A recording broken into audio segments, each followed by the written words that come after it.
Sometimes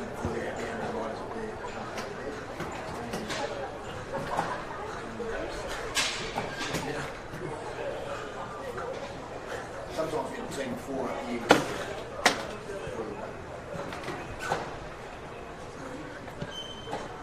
I think it's out of gas groups. I think it is.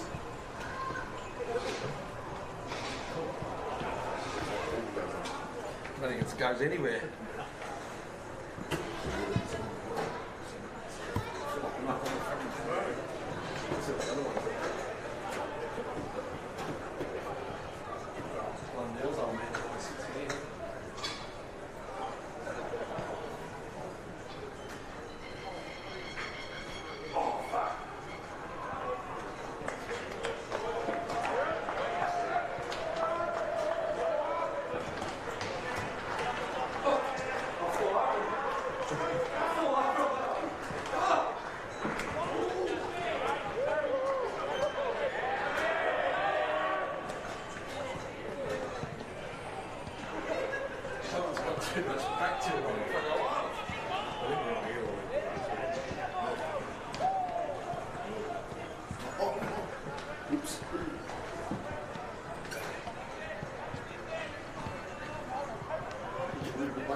Here we are.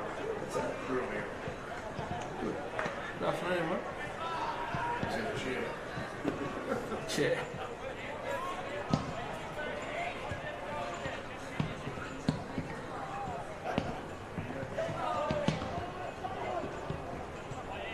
First time happening our pre-game banters. The airways and us not knowing. Doing all that connections and everything, so no microphones on.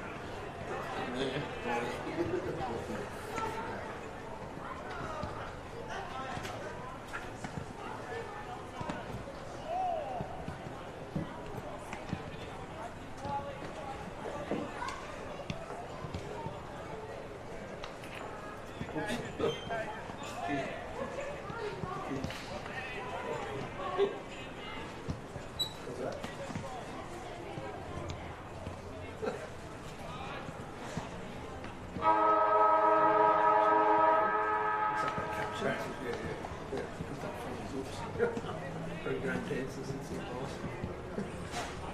Where's that?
This sports broadcast is brought to you by L-Gas.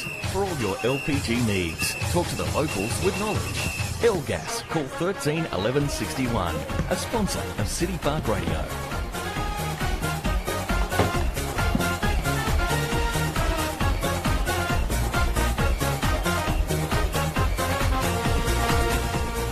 Welcome to UTAS Stadium, round 13 action in the Tasmanian State League footy. And it's a big game here. It's a grand final replay from last season when the Tigers were victorious. It's the Kingborough Tigers up against the North Launceston Bombers. So it's a big game for both teams. Bombers, of course, are undefeated in season 2024. The Tigers, they're just hanging in there at the bottom of the final four, but they'll want to take a scalp of one of the top three teams, which they haven't managed to do this year. My name's Dave Moore. You listen to City Park Radio 103.7 and 96.5. And with me in commentary, first of all, here's Matthew McGee. G'day, Macca. Good afternoon, Foz. Good afternoon to our listeners and to our viewers on the YouTube channel. Yes, interesting game. The rain has gone, which is good. We've had over an inch of rain overnight here in Launceston. The sun is trying to come out, and look, interesting game today. What can the Tigers bring up the highway? As you mentioned, they haven't beaten anyone in the top three this year and really have troubled to hit the scoreboard. So that's what I'm going to look at today. Are they able to use their midfield, which is quite strong, led by Kieran Lovell? Can they get the ball forward and actually kick some goals against a very strong and just stacked North Launceston team today? On stats this afternoon, Mr. David Gruber. Well done, Groups. Yeah, hi Dave, how are you? Good, thanks. And you looking forward to a good game? Yeah, good to be back after a week off. Looking Yes. forward to a good game this afternoon. The weather's cleared up nicely for us too. Absolutely. Now that's a lie, Groups. You haven't had a week off. You two were heavily involved in the Sardis final last week. We were. We'll get to that maybe during the day. It wasn't a week off. You don't have weeks off, you blokes. The conditions here are a little bit better than the ones we had. Oh, hello. Two Groups blokes was on the back of a ute this time last week. Two blokes that have had a week off, Chris Sayer and Tony Webb, and they're down, and they thought they were going to be in the pouring rain today, but there's a little bit of sunshine down there, Chris. Yeah, it's amazing. We were expecting a bit of rain, but as Mac has said, the rain stopped, even patches of blue sky, so look out. I thought if it was raining, it'd be a great leveller, maybe give Kingborough a chance, but I don't know. A lot of these players, of course, played last week in 25 degrees in Queensland, so they've come back down to, it is quite cold down here. It's about 11 degrees. It's not that cold, but it feels cold. Slight wind to the favouring the southern end, the town end, but I don't think it's going to favour any team. Tony, who won the toss? North Launceston won the toss, and they're going to be kicking with the wind to the town end. When they were doing their run out, Fletcher Bennett was telling me one great day for football. This is from him who played in 25 degrees last week. However, despite that, I tend to think that the ground's in very good condition. A little bit slippery in a couple of patches on the far side. But I reckon the players should retain their footing, should suit the big tall guys. I think North will win by about 10 goals. Okay, Tony's going a big call there. Yeah, I'm with you, Tony. I think 10 goals. North Launceston have got half a dozen Devils back. We will just add more run, more speed, more skill to this already all-conquering North Launceston side that are 11-0. Some big ins for the Tigers, Macca. Eddie Cole, Yep. Also Riley Ashland, and well known as Zach Adams, who had a terrible neck injury that he's recovered from his first game back, and we know he's been a fine player. He's had some time over in the VFL as well. So Zach Adams, number 20, welcome back to the Tigers lineup. And unfortunately for the Tigers, Foz, some of that balanced out by the loss of Lockie Clifford, their captain, who did cop a corky up in Queensland last week in the state game. So no changes to either team as they were named on Thursday. And we've got 3 centre circles here, those watching the stream today. I think we've got one for the AFL in a couple of weeks. We had one for the D-League on the far side.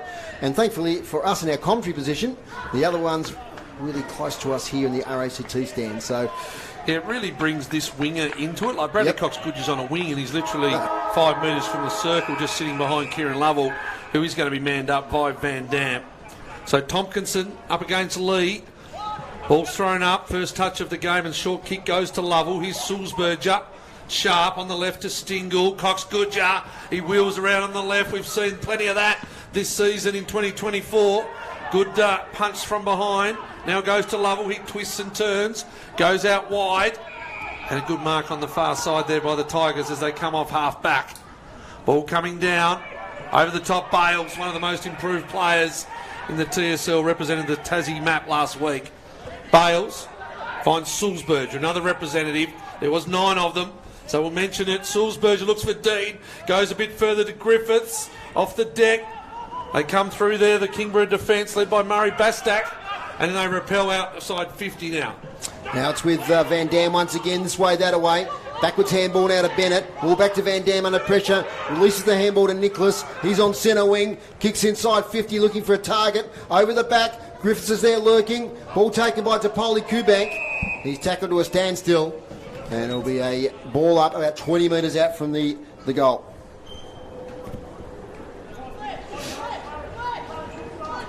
Ball in the hands of the umpire.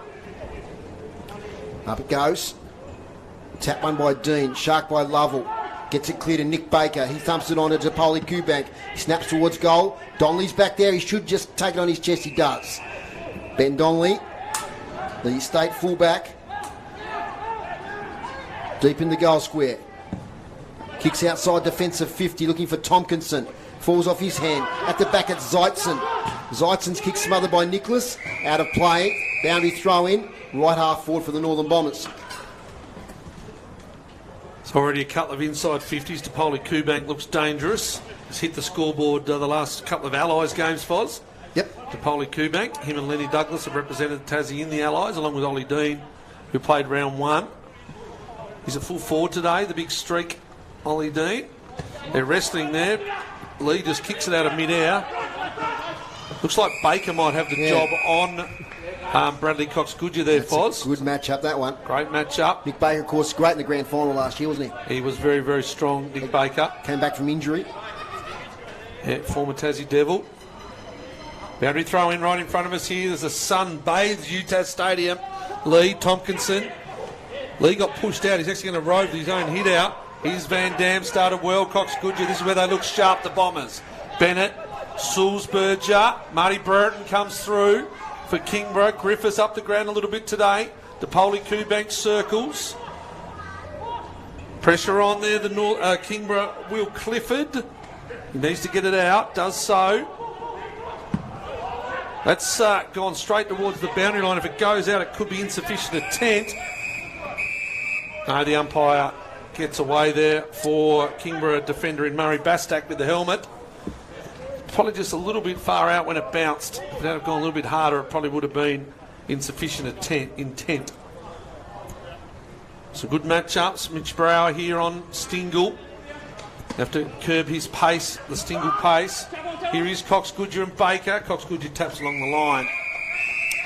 The umpires today, central umpires Nathan Geeson, Ben Bannister and Ben Strong, so a couple of really experienced umpires there. On boundary, Quinn Elliott, Joe Gregory and Noah Jackson, and Josiah Gates and Bo Pratt are the goal umpires officiating today. So Tompkinson up against Lee. They might have nullified each other. Here's Lovell running onto it, tries to get clear. Sideways kick finds Griggs. Heavily disguised as the number 20, Zach Adams, back in the team. So Adams kicks towards half forward, punched away by Bennett. Ball spills, kicked in forward 50 by College, just clears the contest. And we didn't have much time pre-game, but we recognise the 150th game today of Tyler Carter. Great forward for the Kingborough Tigers. He's kicked a lot of goals over the journey. And it's been through the dark times and then through that successful rebuild, culminated in the premiership last year. And he's going to take the ruck contest here. That's the handy part with Tyler Carter. He's able to do that. And then the other resting ruckman can form that wall. Here's Lee. Carter might have won that one. Van Dam tries to pick it up. Out it comes. Lee dispossessed. Player scramble for it on the ground. Stingle turns nicely, gets space, and kicks out of half back. Half back, he overshot the kick. Ball finds one of those centre circles. They come through now, Kingborough. Ben Donnelly arches the back and goes inside 50 for Dave Gruber. Good, strong mark. Harry Brereton inside 50 on Mitchie Nicholas there. Just a little bit more height. Good stretch. Nice mark. And the Stingle kick just overshot. Good work by the big fella in Tompkinson. Ben Donnelly up for fullback. Yeah. Showing some dash. Good dash from behind. So, good start. You can see what North Launceston want to do. They want to rebound off half-back as fast as they can with hands or foot and get the ball going. Get a bit of read on the breeze here, Macro, I reckon. So he's kicking into what might be a little breeze by the looks of the windsock, pushing it over towards the scoreboard. Harry Brereton for the first goal. Didn't hit it that well and just gets it there, and it does go with that breeze. And it's through for one behind. That's the first score today on City Park Radio 103.7, 96.5. 6 minutes gone, and here's the captain of the commentary team, Dave Moore. 3 games at 2 o'clock today. The other 2 we've got North Hobart and Launceston at North Hobart Oval, and at KG5, Glenorchy versus Clarence. On the wing, there was a shove there. It'll go against Griffiths. And his match-up today is Murray Bastick, the boy who came across from Signet last season. He kicks inside or towards the attacking 50. Taken out there by Bailey Mitchell. And it's out of bounds. Beautiful sunshine now here. Tremendous. UTAS Stadium. Ground's looking sight. And just the drainage here is just incredible with the 30 mils, as Macca said, pre-game overnight. And the ball's bouncing nicely. We should be in for a good game of footy. Tight early. 6.5 minutes, no goals scored as yet. From the ruck contest, Tompkins gets a little tap towards Lovell, comes back to Lee, goes through his legs. Releasing handball now to Lovell. He kicks inside 50. Big fly there from Brereton at the front. It's Marty. Zeitzen takes it over the boundary line. Sorry, Harry Brereton, I should say. 26, there's 3 of them today. Number 16 is Ambrose. Number 12 is Marty. Who I think played in the Sardis Grand Final last week. He did. For Guildford Young College, also in the Devils. So Tyler Carter taking that front, or that forward ruck work. Front position against Lee. Lee wins the tap. Sulzberg is in there. A lot of players around the contest. Dom Pitt tries to get a kick away. Now taken by Jackie Avent.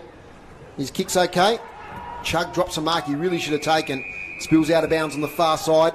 It's Kingborough 1 behind. North Launceston yet to score here on City Park Radio. Big day for Alex Lee, Foz. I heard he wasn't real happy, to be honest, to miss the state game last week. Tompkinson pretty much took his spot as that second ruckman behind Andrew Phillips. And Alex Lee will be looking to take some marks, maybe even push forward if he can. Because I think that's what got Tompkinson over the line, just what he can do around the ground. He takes front spot here, does Tompkinson. Gets it down in front to Zach Adams. Good start for him. Could be a high tackle on Mitch Nicholas there. No, it's not Mitch Nicholas. He runs away from the contest. Dom Pitt. There it is, Dom Pitt. A few of those blonde boys today. Yeah, the Dom Pitt. He's had a really good few weeks in the Devils, Dom Pitt. Finds Van Dam. He looked for the look-away handball, and he looked away all right because he missed the target completely. The umpire sort of shielded things there as well. A little bit scrubby. Griffiths able to take the impending free kick, and it goes and misses near side through for a behind. A little bit scrubby there in the middle of the ground. There's out from full-back now. Griggs, but he's kicked it straight there to Bailey Mitchell in the long sleeves, number 11. He goes a sideways kick. Oh, and Van Dam leaves it well for Pitt, who's been busy early. Dom Pitt gets to 48. Kicks on goal. Will it carry the contest? Oh, almost a mark in the square. Griffiths! I think he's got it. No, he hasn't. 1 behind. Off hands. Chris Sayer, observation from the boundary line.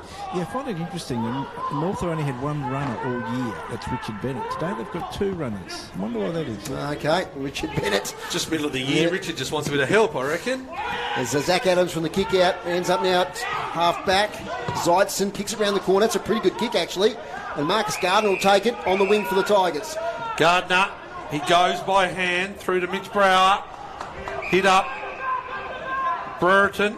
No, in fact, it's Max College. Inside 50. Can't connect with the forwards. They try and they go here. Harry Brereton. Oh, well done. Look, a little check side. Misses. Kingborough. So, all behinds at this stage. Still looking for our first goal. Interesting for North Launceston, Foz, with all these Devils coming back. Just the team synergy. Chemistry, yep. Where players are going to run, what's going to happen. You see Elmer out there. Dom Pitt, we mentioned. Tigers' pressure's been good early, Macca. They've kept them in here. Caused some turnovers. So they have to go the other side of the ground. They look there for Griffiths playing up the ground. Nice little mark running back with the players. Michael Stingle goes on the left. Back to Griffiths. Over to Cox Goodger. Cox Goodger. He'll stop. He'll go back to Griffiths from 50. Could this be the first goal of the day? The leading goal kicker. And misses. That would have been a beauty. Griffiths was involved 3 times in the build-up. Well, already I've seen him play a lot further up the ground today. He's been up on the wing, running back. So all behinds here, 2 behinds apiece, 10.5 minutes gone, still looking for our first goal on City Park Radio. Thank you for joining us this afternoon. Out it comes now. Griggs on that left foot of his, but he misses the target on this occasion. And this is about the 4th possession now for Bailey Mitchell. And Semenity spot in this side, despite some of the Devils coming back in. And it's a beautiful pass. Oh, that's a good spoil from Bastic on Griffiths. Oh, Cole got a high tackle. Advantage we paid here, I'd reckon. Taking it away there is Tommy Bennett. Tommy Bennett goes wide here looking for Harry Brereton. He gets a block from Zach Adams. Harry Brereton now gets it back to Adams. Who'll get it back to Harry Brereton on the wing. Good link up here from the Tigers. Another good build up. Looks here for College, but spills over the back. The glasses on there. And that looks like Lockie Mitchell back there. He gets it now to Fletcher Bennett. Half back. Oh, it's a searching kick here looking for Elmer. Cole goes in hard on Elmer. Now Elmer has to get rid of this. He's taking it back and he's going to be penalised. Great tackling there by Eddie Cole. Back in the side today. Quick kick release. Finds a teammate inside 50. Couldn't take the mark there. It was number 24. Who's can't quite identify at the moment, but taking away a Stingle. Takes a couple of bounces. 3 bounces. Gets confronted. Handball over the top now to Dom Pitt. Dom Pitt short kick to Leary. He can't rein it in. Good defence there by Will Clifford. Sees the ball over the boundary line. I'll take a breath. Gee, I'm going to try and get you the number for 24. I think it was 24. There's no might have been 24 in no, that it might list. be 54 now. I'm looking Ryan at it. Bradburn. That's right, the hero at Windsor Park the other week. Over to you, Macca. Early scores in the AFL. The Bulldogs by 3 against the Kangaroos, and it's Fremantle away to a flyer against the Swans. It's like the Swans just let their opponents get in front and they chase them down like a good racehorse. Over the top here from Tompkinson. On the outside finds Will Clifford up the line on the boundary wing where the sun is shining. Max College stops, looks for Gardner, out of bounds on the full. Very early days at Glenorchy. They're 3 to Clarence 1 behind, and Launceston North Hobart yet to score either team. Scrubby kick forward for the Kingborough Tigers. Gardner, who's forward. They always have that last defender there to the Northern Bombers. This time it was the big fella in Theo Ives. Has enough time to give it to Van Dam. He'll go down the line by foot. It's a good kick to Lee. Lee now turns. He's got Stingle inboard. Also wearing the long sleeves today. Fakes the handball. Left. He comes through now to Elmer. Elmer will break the 50. Harry Elmer runs the full distance. Terrible kick.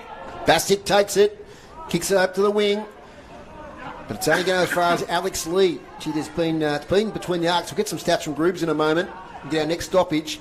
As little kick now to Dom Pitt, who's got a bit of space at half forward. He's right on the boundary line. Chip kick to the boundary. And Griffiths takes the mark. Now, for most players, you'd think this would be a tough shot. And it is, of course. But for Harvey Griffiths, the way he's been going this year. Set up for a special. Absolutely. He kicked 2 of the best I've ever seen a couple of weeks ago. Groups quickly inside 50s. 11 to North Launceston, 7 to Kingborough. Clearance is pretty even, 5-4 North Launceston's way. Harvey Griffiths in the winter sunshine.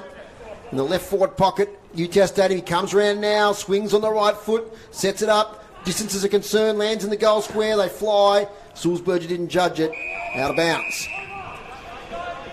Great start here from Kingborough. They're right in this contest. They trail 3-2. 3 behinds to 2 behinds. Played 14 minutes. So just curtailed North Launceston's run. They've had a few opportunities. Bounty throw in. Front position, Lee with the tap. Dangerous towards goal. Simpson's there. But it's taken through by Donnelly for a behind. I've definitely enjoyed this start, the Kingborough Tigers, just whether they can sustain it. Taking the ball is Lovell. Just eases out to about the 40-metre mark. Might be Webb. Little kick to Webb. Yep. Yeah, one of those state players, former Glenorchy player. And he doesn't hit a great kick. He looked for Lovell back again. It goes out of bounds. This is where teams have had trouble against North Launceston getting out of their defensive 50. They look to just be trying to throw an extra one behind the ball. And whether it's the winger coming back here, it looks like Zach Adams just sitting at the top of the 50, just protecting that zone. Boundary throw in. Scrubby ball, far wing. They call the ball. Lovell, he's had a bit of it early. Quick kick forward. Who's there? It's that defender in Bennett. It's another intercept mark for Dave Gruber. 5 for the quarter, North Launceston. He gives it to Bales. Bales, it's not a great kick. He didn't find the full penetration. James Zietzen is going to get the free kick, chopping of the arms. And 50. No. Umpire says we'll play on. Good contest up forward. Free kick. Front on Push in the back. contact, yep. Front on contact's going to go to Ives. Ives from half-back, releases to the far side.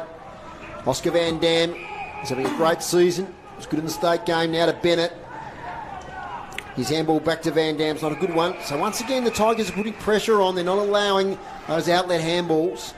That running play from half-back that North Launceston pride themselves on. They're just curtailing it at the moment. And they're staying in the contest. 4 behinds to 2 behinds. 16 minutes gone. Catching up at half-time with the Devils coach for the men, the boys. That's Jeremy Webberley. So looking forward to that chat. And we should mention too, Trent Bormala, the coach of the Tigers, has been named as the coach of the Tasmania team in the representative game in 3 weeks. As Toxgoodja kicks it towards half forward. Griggs is there. Does well as Lockie Griggs. Needs someone to give it to. He stood up, then he gave the kick to Webb. Webb now getting out here towards Marty Brereton, who'll be under pressure. Takes a good marking young man against Leary. So Marty Brereton takes his time now to play on. He'll be under pressure. Goes to the far wing. Contest. Van Dam up against Lovell. Van Dam won it. To Griffiths. Funny old kick on the left foot. Straight back. The lip lap there of Marty Brereton. He cleans up his dirty work as Marty Brereton after he turned the ball over. This time it's a better kick and he finds Riley Ashland. Not a great effort there though because it's turned over to Griffiths. Now to Cox-Goodger. Left foot. They might get him on the burst here and they do. And they find Leary inside 50. So Brereton was his direct opponent and Leary snuck in behind him and got goal side. Brereton playing as that smaller defender role today. Right hand goalpost here. He's going to set it out right.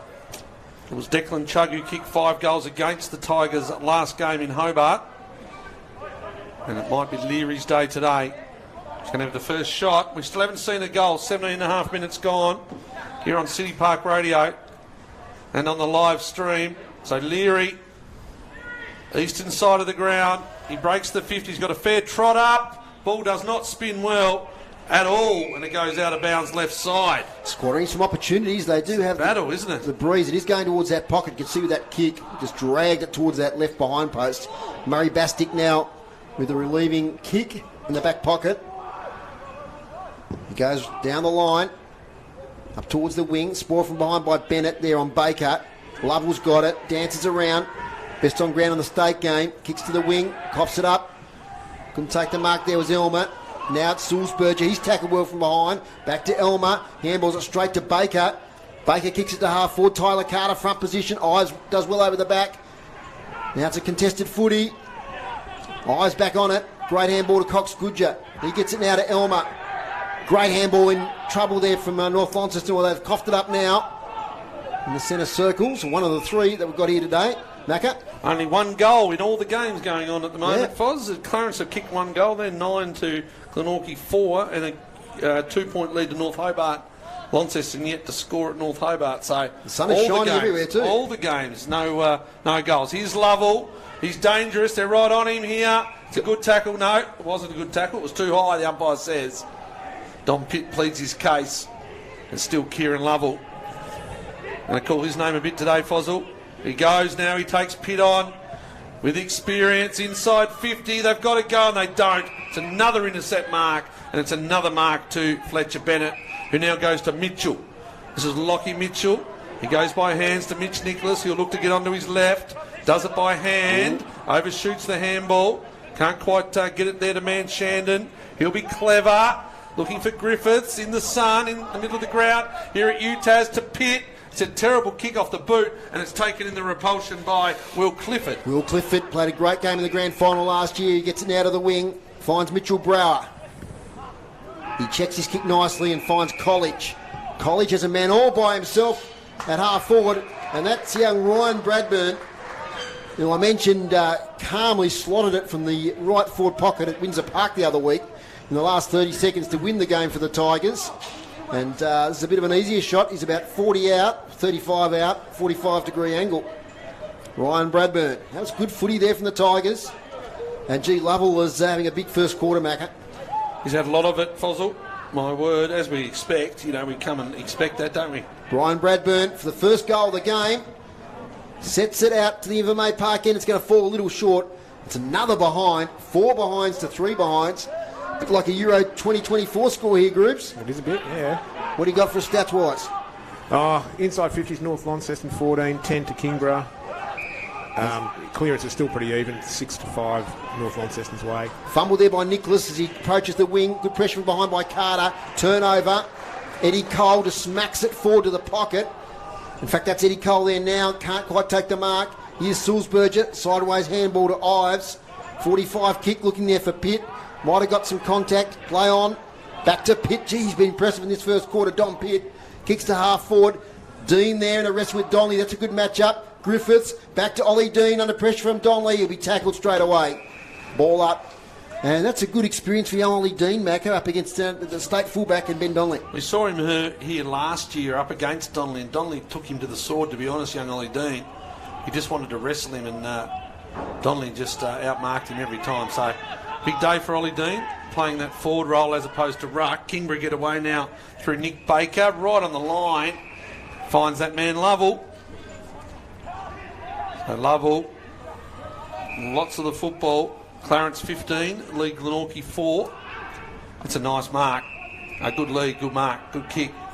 They're finding the Kingborough forward in James Zeitson, winger. Winger forward, nice size, good pace. Zeitson goes down that line though. Bennett loves that because he can just set up. Stingle's changed the Guernsey Foz, it's warmed up. Now got the short sleeves. DePoli, Kubank, long, deep. They set up well here, the Tigers, but Griffiths takes it off the pack. He was looking to snap, but he couldn't get on the boot. And they just got those players back to where they needed to be. They saw 3 or 4 of them. They're all Whether in it that was spot. Donnelly was one there, leading that charge. Bastic goes out wide, looking for College. Bennett taps it on. Nicholas, he'll twist and turn and go on the left. Inside 50 again. Ollie Dean can't get to the ball. It goes out of bounds with the breeze off the fist. It's that little bit of breeze just carrying the ball. Still 4 behinds here, North Launceston. Kingborough 3 behinds. 22, nearly 23 minutes gone. And the Dockers are up and about, Foz. They lead the Swans by 27. Goodness. And 9-point lead to the Western Bulldogs. Today's broadcast brought to you by Elgas for all your LPG needs statewide. Talk to the locals with knowledge. Phone 13 11 61. Thank you for your support. Boundary throwing deep in attack here for North Launceston. No goals as yet. Simpson, little fumble. He's going again as Sam Simpson. Almost said Ben Simpson there, but it is Sam. Out it comes. And we've got a free kick on play for holding the ball. Gee, that was pretty red hot. And the Tigers player there, that was Mitchell Brower. He's pleading innocence, but it is in the hands of Blade Sulzberger. And he's going to be kicking from right on the 50. We're not going to have a long quarter here. We're nearly 24 minutes gone. No goals kicked. Let's see if we can get the first goal of the game here.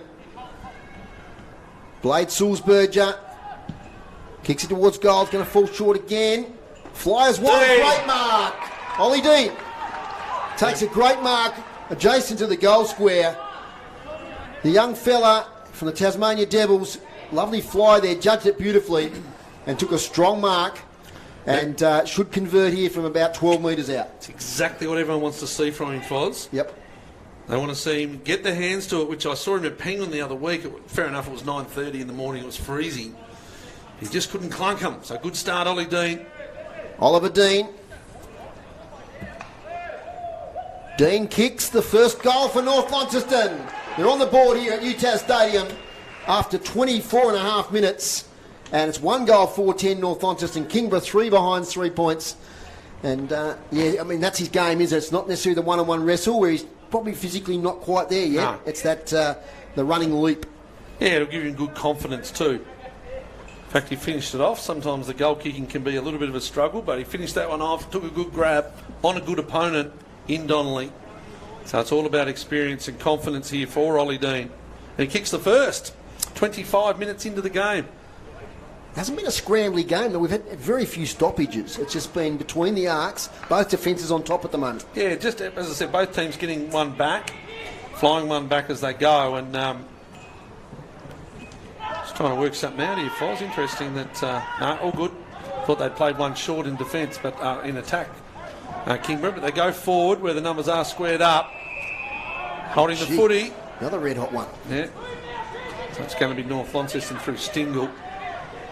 Left foot, nice kick over the top. Pitt works hard, but only goes as far as Lovell. He'll sidestep, drop the footy.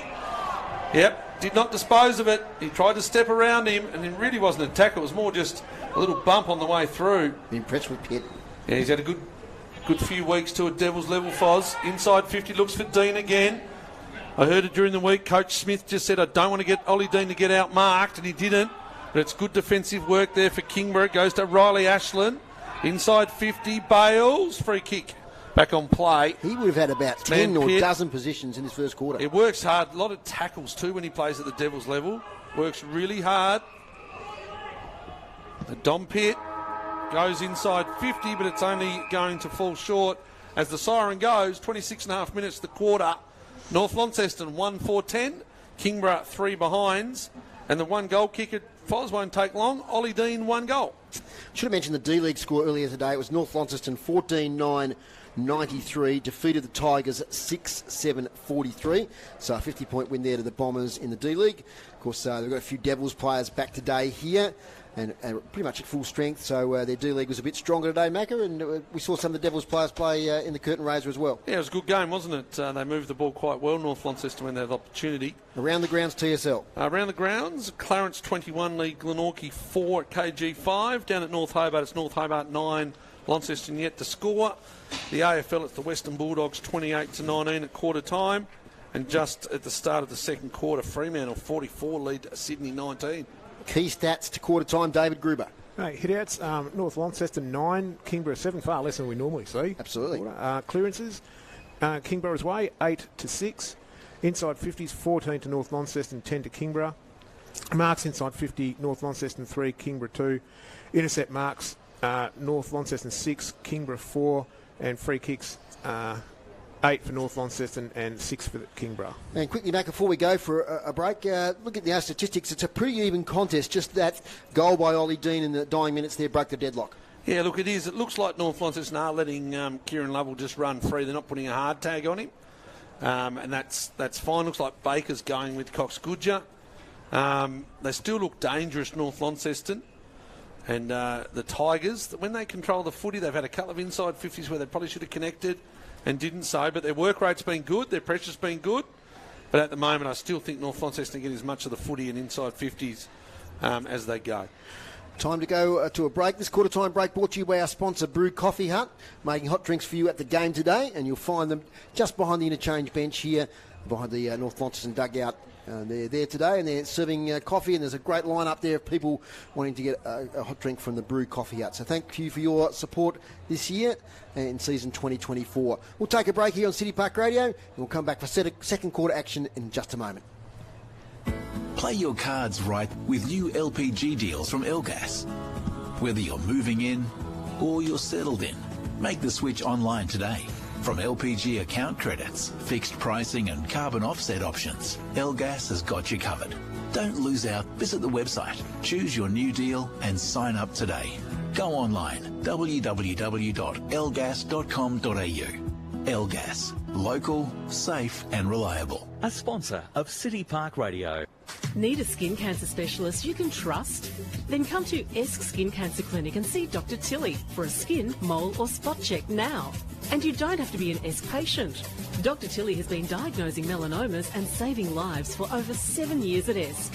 Our vibrant, centrally located Esk Skin Cancer Clinic can assist you immediately.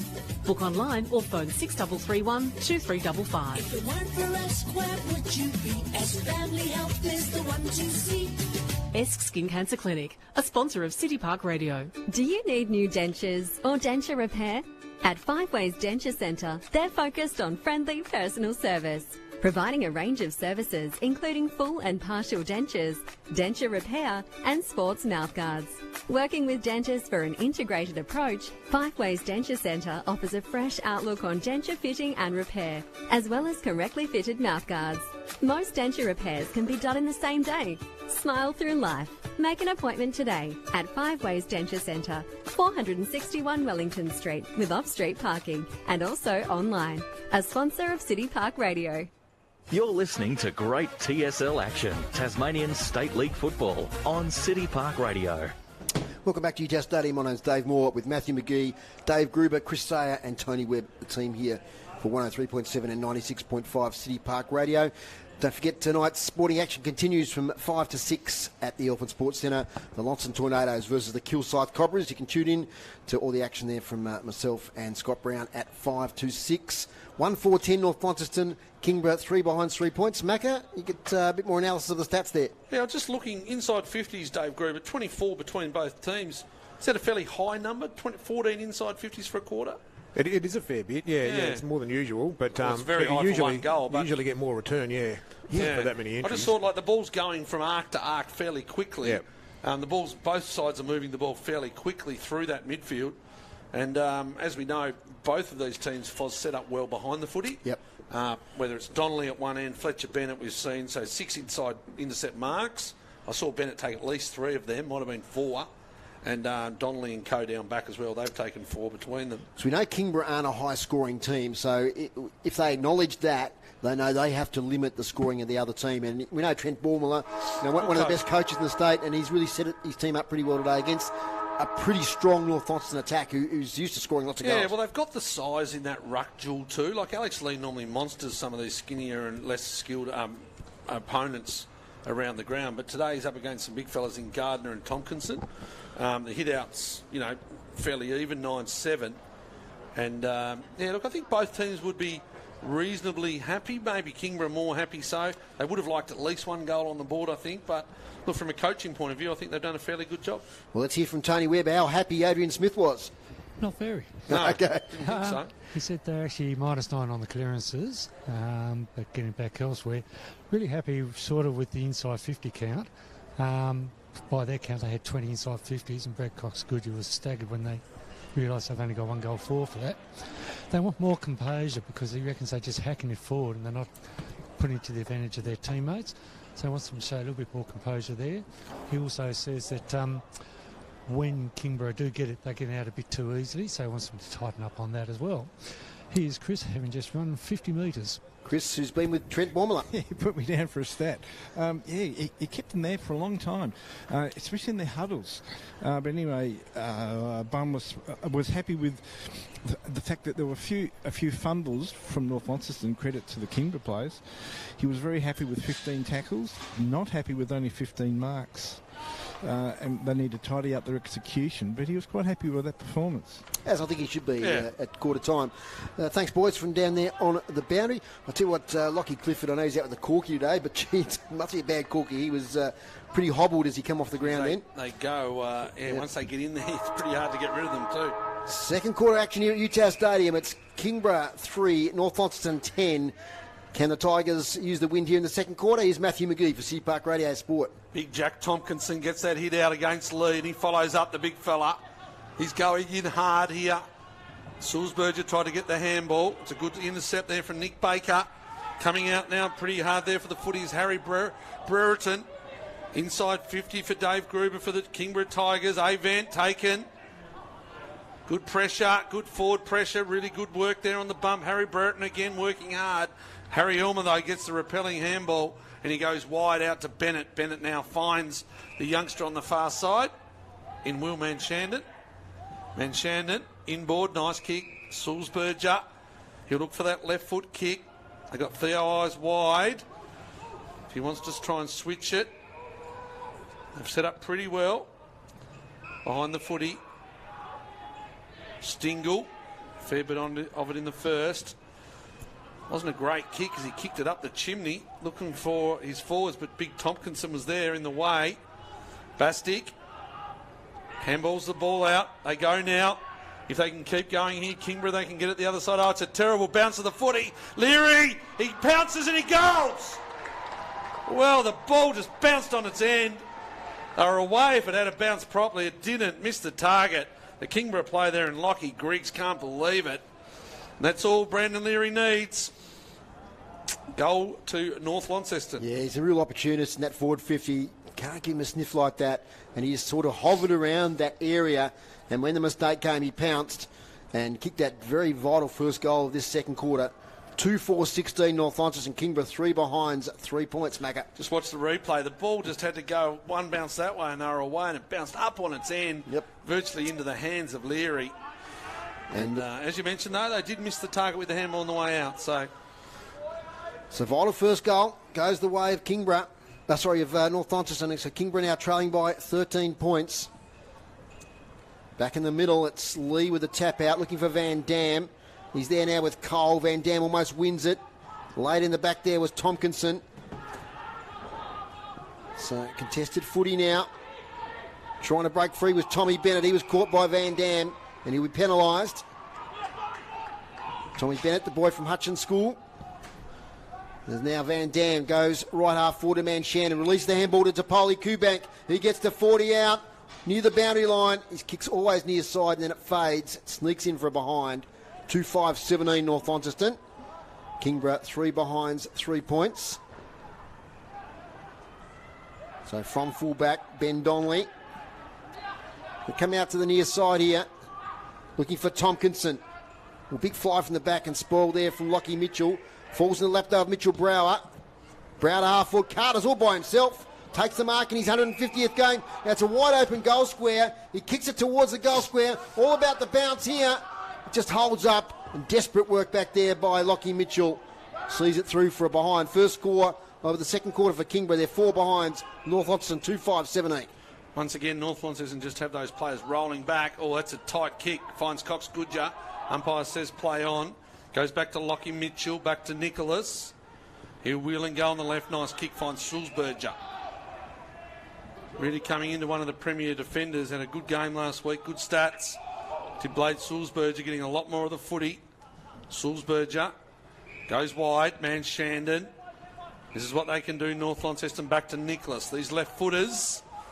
Tries to find Elmer. Elmer wasn't clean when he needed to be. Good effort there, Eddie Cole. Here's Cox Goodger by hand. They're making it hard for them, though. Pressure on. Avent finds Lee on the far side. Alex Lee, the general, finds Van Dam. Very methodical. Here, North Launceston. Every player forward of centre. Stingle back to Van Dam. Overlap run inside 50. Who's there? Good kick. Really good kick. Declan Chugg will take the mark. Those prime movers are starting to get going, aren't they, Macca? Stingle, Van Dam, Sulzberger. Yeah, Mitch Nicholas and that off half back as well. So I mentioned Declan Chugg. He kicked 5 in round 6 down at Kingborough. He's kicked 15 for the season, Declan Chugg. He breaks the 50. Gets it pretty well. Gets it really well, young Declan Chugg. And he wants a bit of up and about because he tells the boys, come to me. I've kicked our 3rd. And Declan Chugg gets his 1st for the day. He's a really solid citizen now, isn't he, for the Northern Bombers? He's moved up from defence into attack in the leadership group at North Launceston. I spoke to him before the game and I said, don't get angry and fight today, Declan. He always gets angry, the young Deck. He laughed. I said, they'll come for you today. Kicking 5 last game, but that was just a nice lead, wasn't it? Yeah, and just good lead-up play, wasn't it? I don't think in that first quarter the skills of North Launceston have been as sharp as they usually are, and that's been because the Tigers have put some pressure on. But on that occasion, Oscar Van Dam, he's racking up the possessions. So as much as we said Kingborough had a good first quarter, they're now nearly 20 points behind, and another one just going to keep going. Clarence 21, League Glenorchy 5. Launceston yet to score. They trail North Hobart 10. And Bulldogs 30 lead North Melbourne 19. And the Dockers are 20 points up on the Swans. From the centre clearance, Stingle is dispossessed. So get a clearance here through Lovell as the advantage is paid. Good work there by Mitchell Brower. Riley Ashland in a battle there with Dom Pitt. Ashland tries to keep it in. And then they have a bit of afters to Ashland and Pitt. Marcus Gardner arrives on the scene. That's just silly. Gardner could have given away the free kick there because he just went straight for the throat of Tom Pitt. High contact. Bounty throw in just inside the attacking 50 for Kingborough. Inside 50s is quarter Dave Gruber. 3 apiece, Oz. 3 apiece. 2 goals to North Launceston out of those 3. Lee with the tap out. Ashland tries to shovel it out. Lee to Pitt, to Sulzberger, to Bales, to Stingle. Half back. Here they go, North Launceston. Sweeping kick. Out here looking for Lockie Mitchell. Does it sit? It does. He gets a good block from Simpson. Now Lockie Mitchell has some space inside 50, and that's a mark to Leary. Champagne football, North Launceston. From half back, and now a shot on goal. And how good was the hands? How good was the run, Matthew McGee? It was good. I got caught feeling sympathetic for young Harry Brereton here behind play. He might have needed a cricket protector. You know where you wear them, Foz? Yes. Yes. He Got went one. down after that stoppage, the poor fellow. But no, just brilliant play. And that kick, that executing kick, that went to the far side was excellent. Brandon Leary for his second of the quarter, and North Launceston's fourth. Approaches the man on the mark. And Leary has kicked a behind, 3-6-24. They lead now by 20 points. Kingborough 4 behinds at 4 points. Ben Donnelly with the ball. Matthew McGee with the commentary. Donnelly, they need a goal, don't they? They really need it. They've worked so hard, Kingborough, to try and stay in this contest. Just getting outnumbered. Dean took front position. Couldn't get there. Tompkinson follows up. But all it does is go back to Ives. Tried to fumble, but gives it back to Elmer. Whoa. Elmer bails, set upon. He was good with the hands. It releases Elmer to Pitt. The Devils boys are combining. Elmer falls over in the middle of UTAS. Dom Pitt works hard again. Oh, he stands up in the tackle there of Eddie Cole, and the youngster in Pitt just said, "Don't argue with me." It goes to 50, quick kick forward. Here's Douglas, haven't called his name today. He's fast. He gives it across to Van Dam. It's all Devils, and it bounces through. Well, the youngsters of North Launceston combined by hand and foot, and in the end it was Van Dam who scrubbed the ball forward and it bounced through for a goal. Yeah, great work again. And just some great strength there a couple of times. Well, they're only the young boys, though, Foz. That's Young boys. Dom Pitt there. I mean, Eddie Cole is one of the best tacklers in the business. Experienced player, and he stood up, got himself free. And, yeah, we haven't called Lenny Douglas much today. No, that was... But first involvement was a good one. It was good. He's got speed, hasn't he? And he took it and just showed a quick couple of paces. But Dom Pitt, close to best on ground at the moment. Of course, Oscar Van Dam scored an absolutely incredible goal up at the Gold Coast last weekend from the boundary line. Yeah, get online and have a look at that one, and that wasn't a bad one either. When we talk about the VFL team in 2026, he's one that we want to stick around. He could definitely play at that level. Definitely. Oh, Lee kicked it out of mid-air. Stingle, another one that's been good by hand. Bales off half-back. Don't argue one, don't argue two. Gives it back to Stingle. Here's Lee. Here's Cox Goodger. What's he got on offer? He sums up the situation. He goes for the longest. Ollie Dean puts the mids up. Good punch forward by Donnelly. Ball comes out now to the front of the pack. Leary. And it comes out the back again. And Donnelly will get it out. And he'll come wide here looking for his teammate in Nick Baker. Baker back inboard. He was looking for Brower. Couldn't find him. Another turnover. Dom Pitt. Pressure on Lovell. Over the top handball. Here's Cox Goodger. Left foot. Chisler. Inside 50. Looking for Declan Chugg. Couldn't find him. Ball went underground. Here's Will Clifford. Oh, they go back into trouble. There does Lockie Griggs. They're struggling. The pressure's been turned up by North Launceston. Lovell's caught. Another scrubby kick forward. Here's Elmer. It doesn't bounce his way. They're out here now through Gardner. He'll give it over the top. Geez, it's hard work here. It's going to be a free kick from James Zeitson. Well, it wasn't pretty, Foz, but they got yards. Some physical stuff there. James Zeitzen now twirls the ball in his hand. He's up the ground a bit further than he'd like to be. Let's get around the goals. Up here towards Carter. Clears him. That's a mark. In scoring distance. And a chance here for the Tigers to kick their first goal. And, College. Yep, it's Max College. Thanks, Macca. He turns around. And we're right behind this one, level 4 of the RACT stand in UTAS Stadium. He's kicking from about 30 by the time he delivers. And about 15, 20 metres in from the boundary line. Right-hand side, town end of UTAS Stadium. Max College.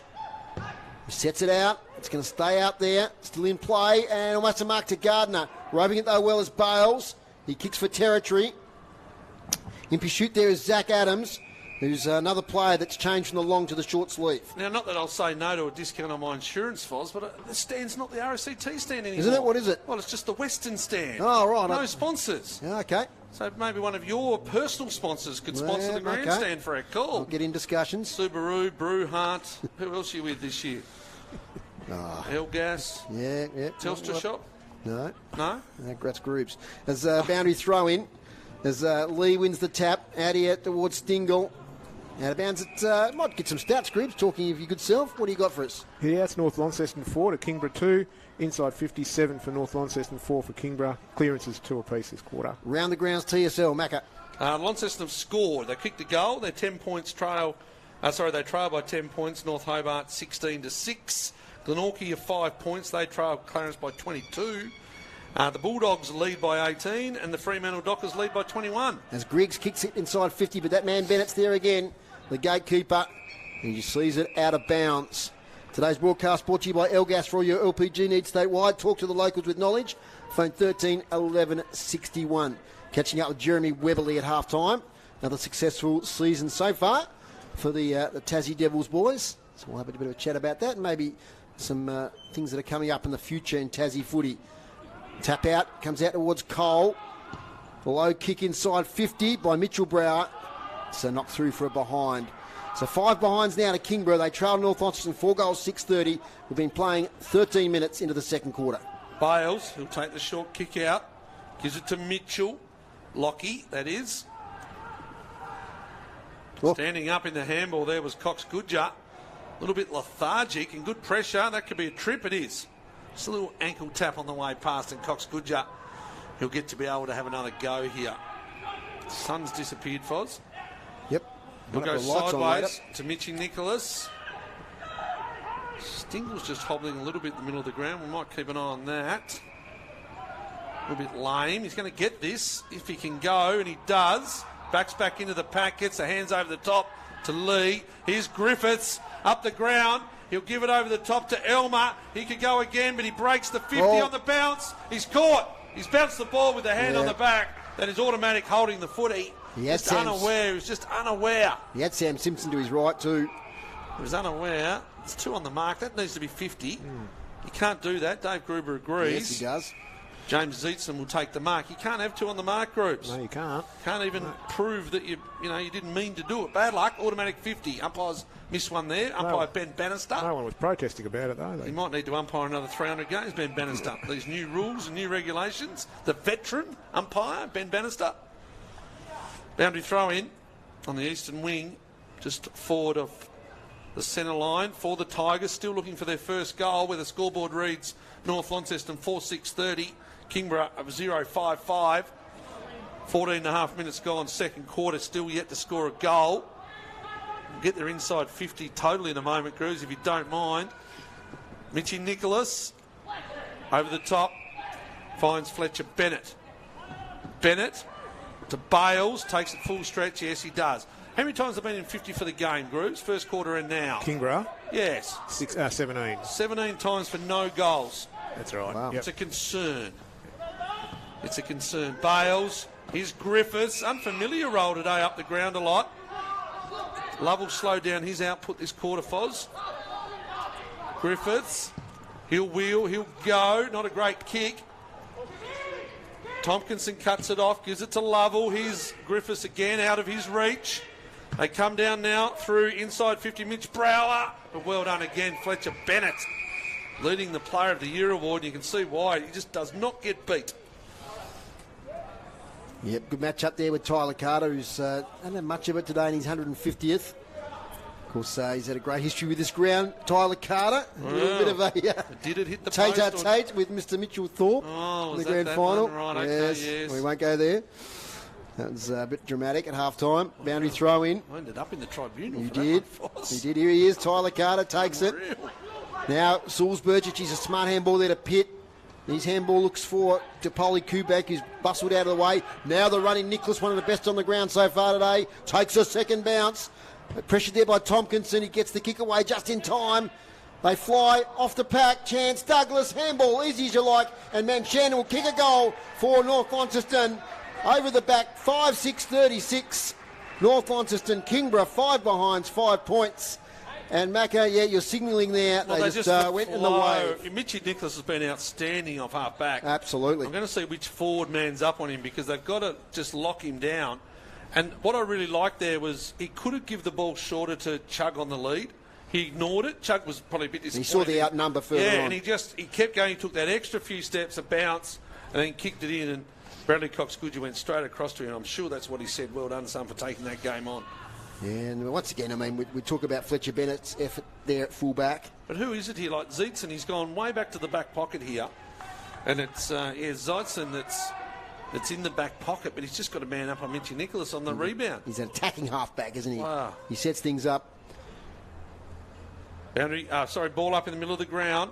Taps forward by Van Dam. DePoli Kubank comes forward on the footy. But Tony Webb on the boundary, sorry, Macca, but some news. Yeah, quarter time. That was one of the things that Adrian did say to them. When you're coming forward, instead of kicking it haphazardly and making it hard for them, take them on. And Yeah, you can see that's what he did, definitely. Taken in the tackle was Lovell. He just got his foot to it. Coming through well is Nick Baker. Inside 50, no, goes outside 50, but he finds Gardner. The big fella will wheel and go. Who's on the lead here? Zeitzen. Or is it College? Or is it College? We'll soon see. There's definitely a one. It's College. It's College on the lead. And he takes the mark. It's a lovely Not much pass between there 10 and 11, Foss. Pass there by the big fella Gardner. Was good. So here's College. A little less output this year. Only kicked 10 goals so far for the season. Carter leads them on 21. 19 minutes about to be gone. They need the goal here, the Tigers. And yes, please turn the lights on.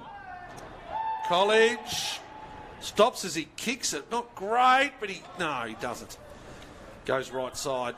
Geez, he nearly stopped as he kicked that and kicked it off one step. Bales, kick out of fullback. Now, he might have to wait 50, here, is he? 50, because the player wasn't working back to the line. Thanks, Macca. As Bales now gets the advantage of that 50, kicks it wide here on a one-on-one. It's Lockie Mitchell up against Adams. Great play, Adams, back in the team today. Gets the handball backwards now to Lovell. Lovell this way, that away, caught. Has to get it back here to a teammate in Mitchell Brower. Lovell, slight fumble. He has to retreat even further back.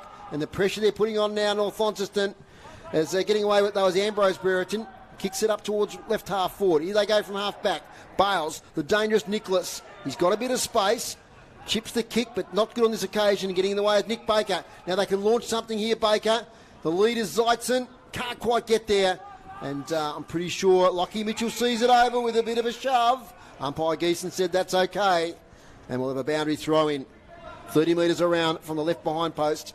Tigers into attack. Inside 50 just quarter Dave Gruber.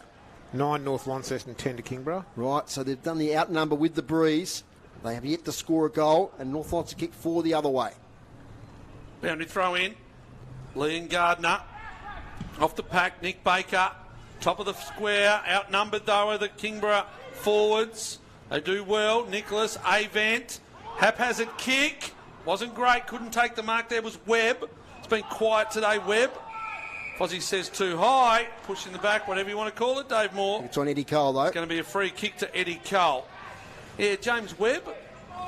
Probably expected him to have a little bit more of the footy, because he does use it well when he gets it. And Eddie Cole, on this occasion, got the free kick. He gives it over the top here to Griggs. Left foot, inside 50, top of the line, misses.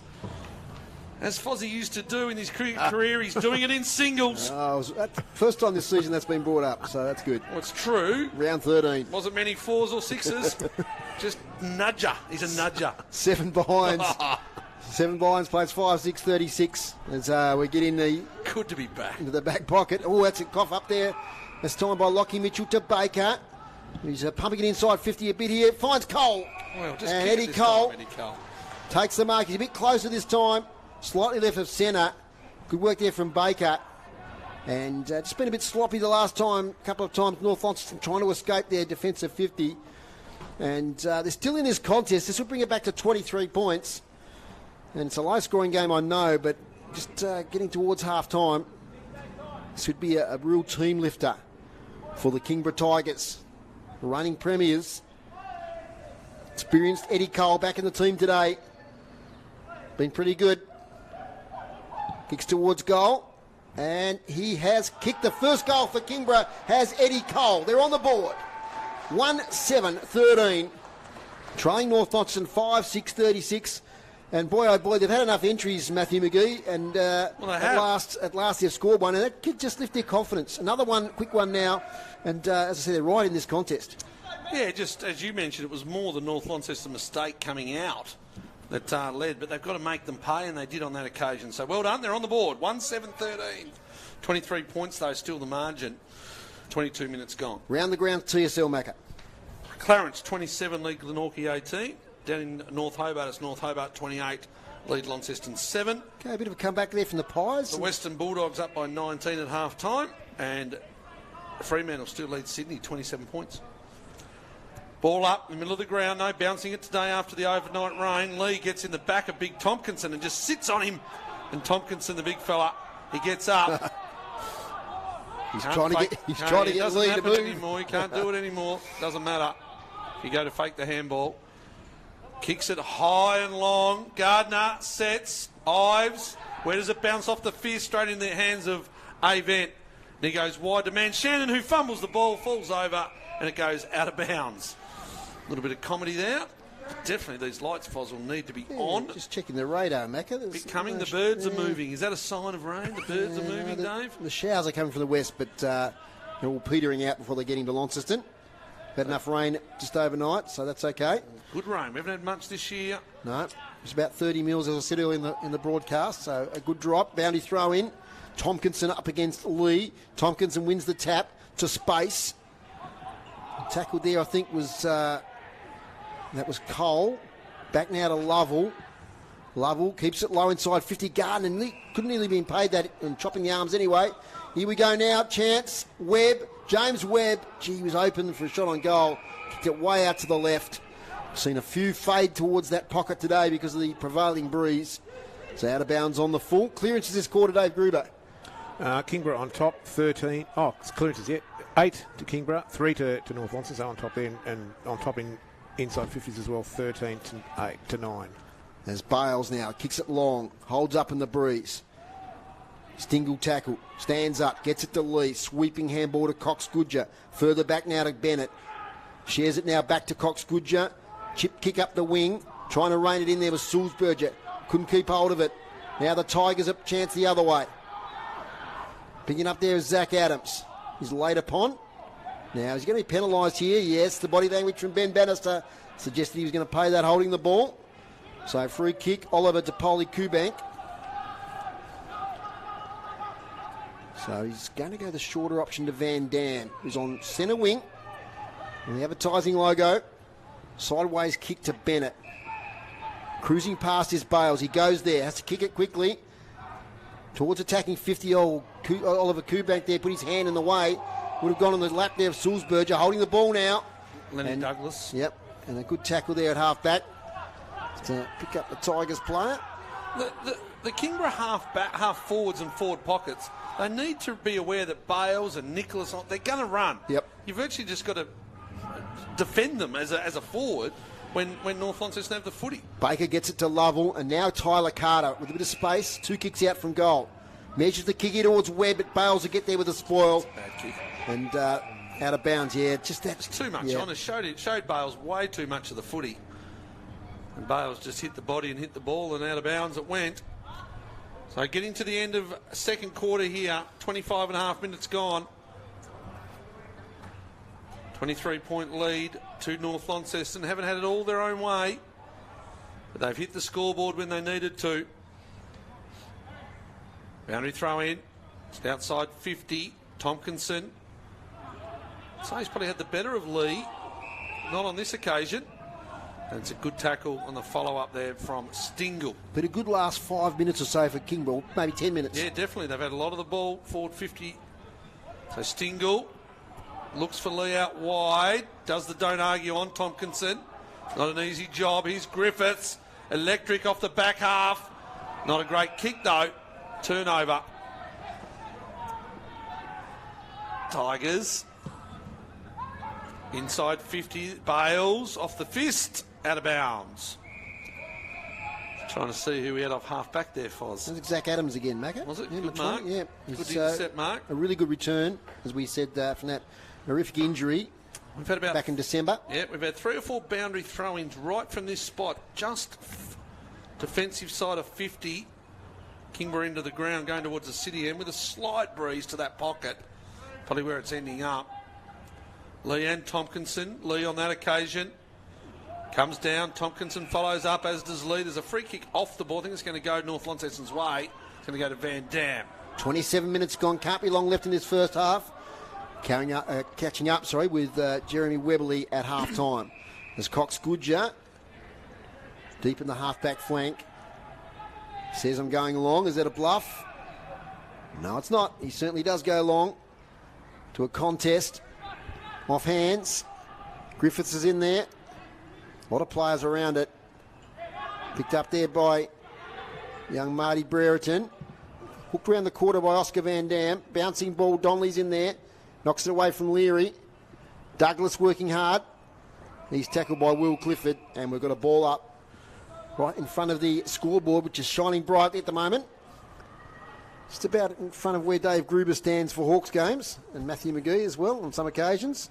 Very spot. Here we go now with Cole. Gets to Bastic. Dispossessed. Tompkinson handballs it straight now to Van Dam. To Griffiths. Tough angle. Harvey Griffiths. No magic on this occasion. He sneaks it in for a behind. 5-7-37 North Launceston. 4 goals exactly in front of Kingborough. 1-7-13. He was too conventional then, Harvey Griffiths, Foz. Yep. Tried the normal drop punt. A little bit of check side action is what he needed. It's a long kick out, but it falls in the hands of Cox Goodger. They're going to keep pressing here, the Northern Bombers, looking for another goal. Kubank leads. They go over his head. Leary, no. Goes a little bit further. No man, Zach Adams again. Zach Adams again. Good mark, good defensive mark. That one down on the stats, groups. Yep.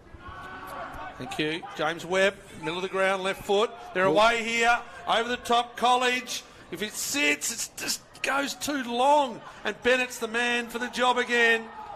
He saves the day, does Fletcher Bennett. Well, that kick just had to have more on it to let College run into it. And they could have scored. But the time has gone. It has to nearly be half-time.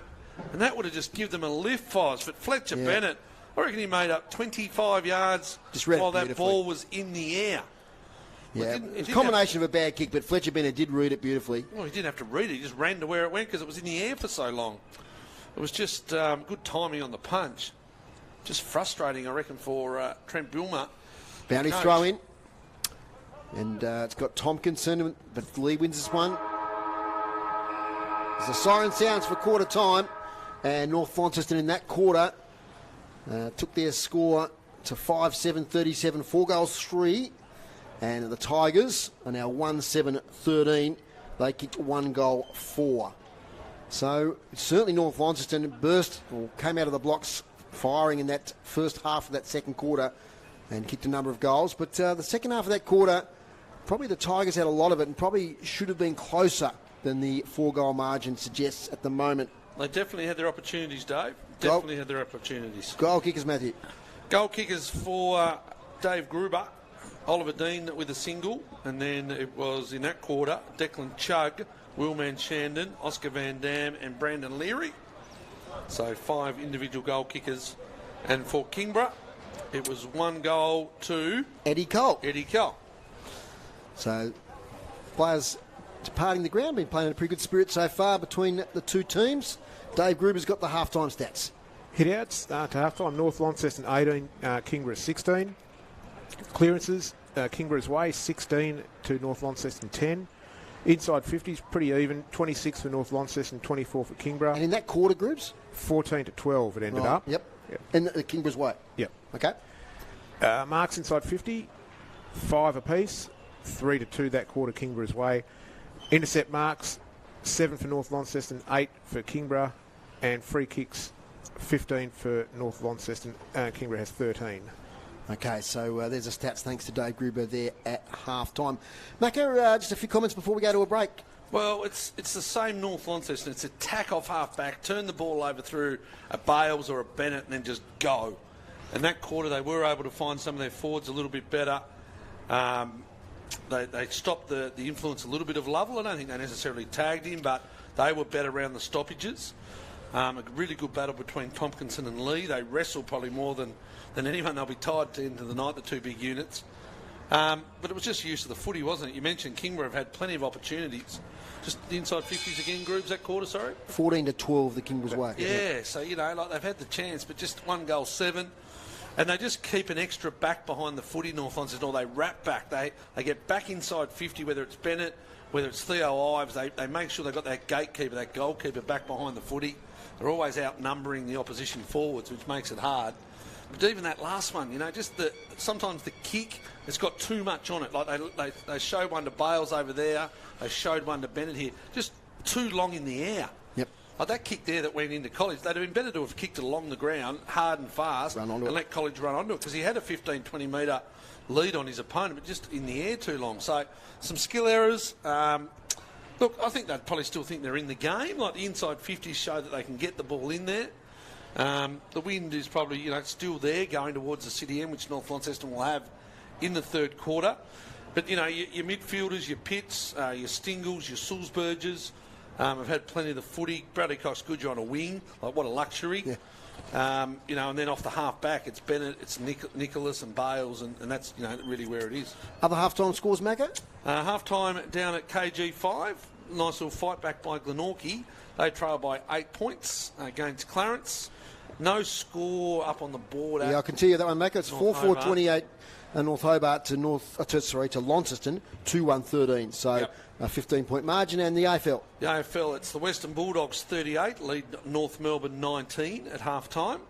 And also at half-time, Fremantle got shot out of the gun really quickly. They lead Sydney by 27 points. Half-time here, it's North Launceston 5-7-37, leading Kingborough 1-7-13. We'll take a break. When we come back, we'll talk to Jeremy Webley from the Tasmanian Devils under-18s.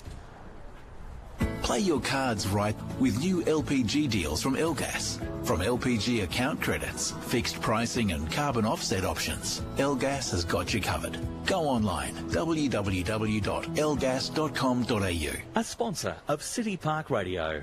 Barrett's Music is proud to support music in Tasmania in many forms. In fact, we've been supporting music in our community for decades. We value music participation in Tassie, so we can help you get started with expert advice on hand. With a wide range of instruments in stock, plus great learning resources and interest-free purchase plans, we can help you discover the music in you. Call into Barrett's at 104 George Street, Launceston, or phone 6331 9355. Barrett's Music, a sponsor of City Park Radio. After many years of witnessing increased building costs, Rainbow Building Solutions has now reintroduced a new range of kit homes. Backed by over 20 years of building knowledge, we can supply kit-only kit homes for your builder or owner-builder, or fully project managed, which includes council approvals, all inspections, concreting, and of course the installation.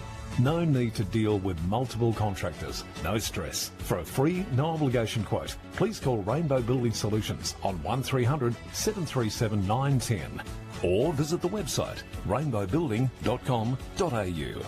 Rainbow Building Solutions, a sponsor of City Park Radio. Are you a carer or a person living with dementia? Staying at Home is a free carer wellbeing and respite program presented by Dementia Support Australia for people with dementia and their carers. It's running July 9th to 11th at the Vaucluse Estate, Kanara. This program is free for participants with food and accommodation provided. To find out more or to register, visit dementia.com.au or call 1800 699 799. A sponsor of City Park Radio. This sports broadcast is brought to you by Elgas. For all your LPG needs, talk to the locals with knowledge.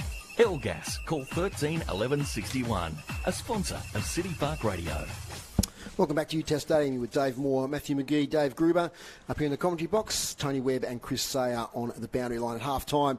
It's North Launceston by 24 points, 5-7-37, leading Kingborough 1-7-13.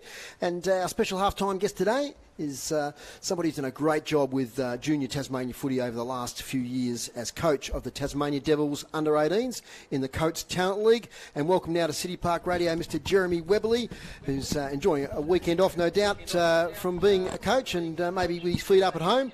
Where do we find you this afternoon, Jez?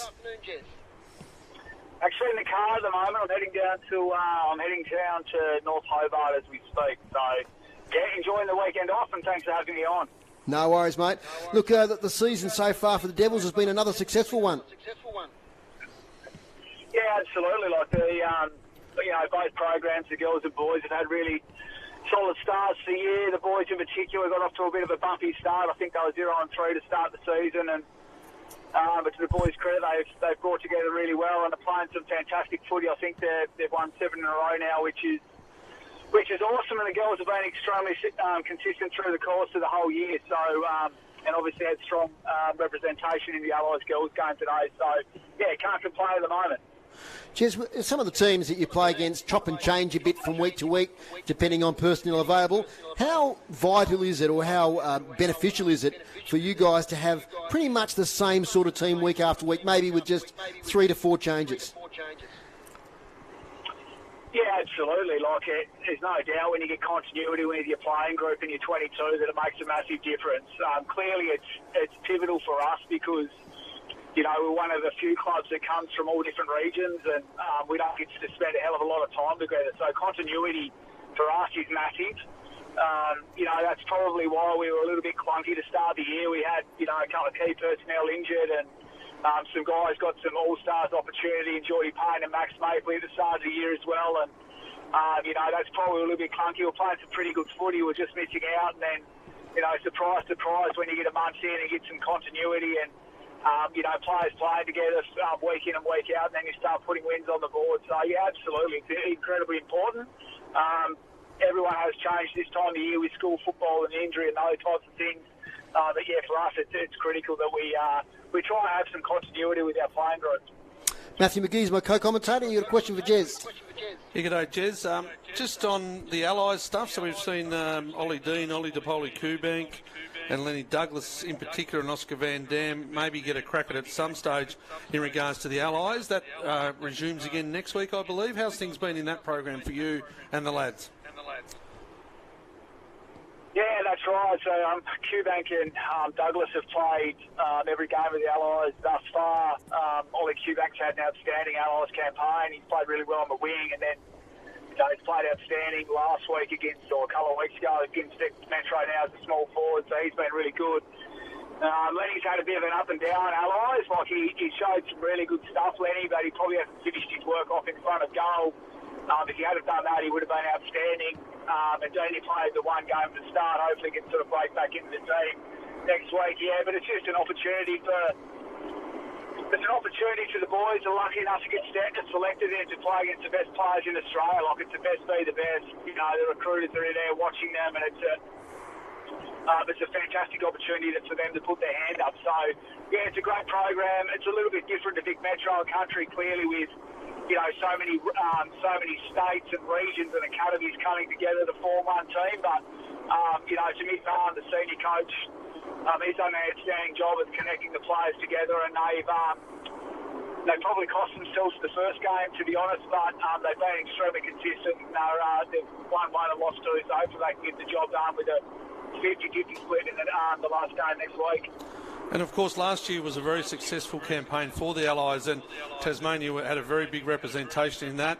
You must be proud of the way the boys have gone in their first season of AFL. Of course, Colby been in and out a little bit with injury, but played really well early for the Kangas. You'd be very, very proud of Ari Shellmaker last game making his debut. And, even going back another couple of years, someone like Lockie Cowan, who's really starting to cement his spot at Carlton. How proud, I use the word proud, but you must be proud for those lads. Oh, absolutely. That's why we do the job right.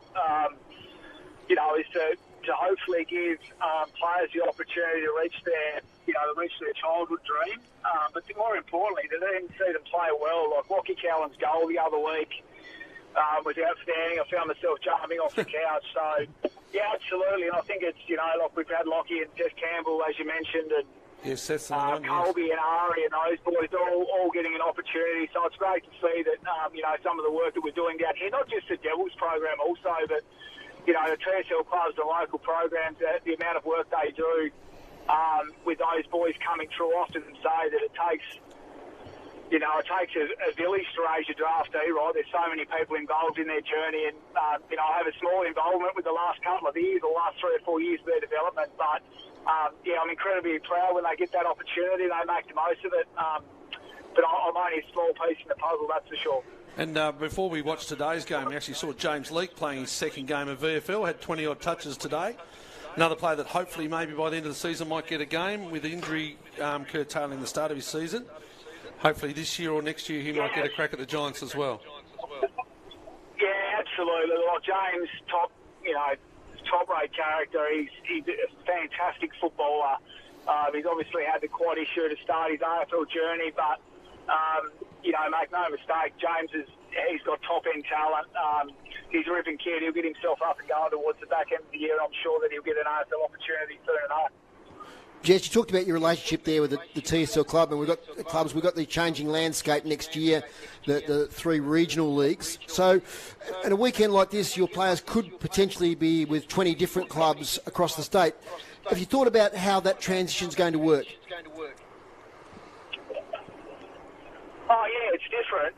But as I said before, we're lucky enough in our state to have fantastic young coaches, and they do a tremendous job, and I've sort of made a real focus since I've taken over about building really solid relationships with not just TSL clubs, but also clubs on the coast as well. And as I said before, they do a fantastic job. So, yeah, the landscape is going to be a little bit different in terms of the competition they're playing. But, we'll make sure that, the clubs know exactly what's going on with their players week in and week out, and we'll provide some real clarity around where they are at their footy and what we need to see them improve on and where clubs can help us do that.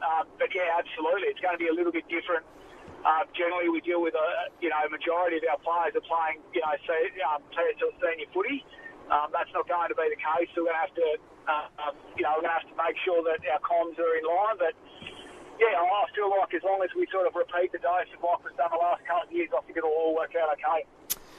Jez, with the finals coming up in the Coates League, I know that the Coates League is about player development, but it is nice to finish at the top of the ladder there and get some finals experience into the boys. What are your aspirations this year?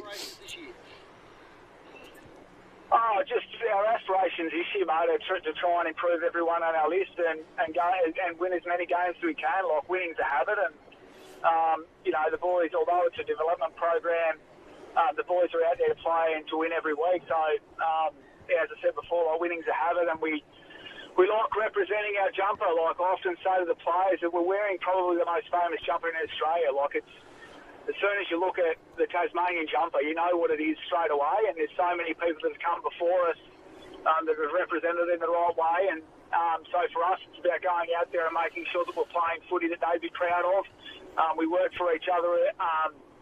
Individually work for each other, so the collective, give us an opportunity to win games. So, yeah, we'll be looking at enhancing individuals, but also making sure that we're getting the job done and we're representing the jumper in the correct way. And, where that takes us at the end of the year is where it takes us, and we'll, I'm sure come the end of the year we'll give ourselves the best opportunity possible.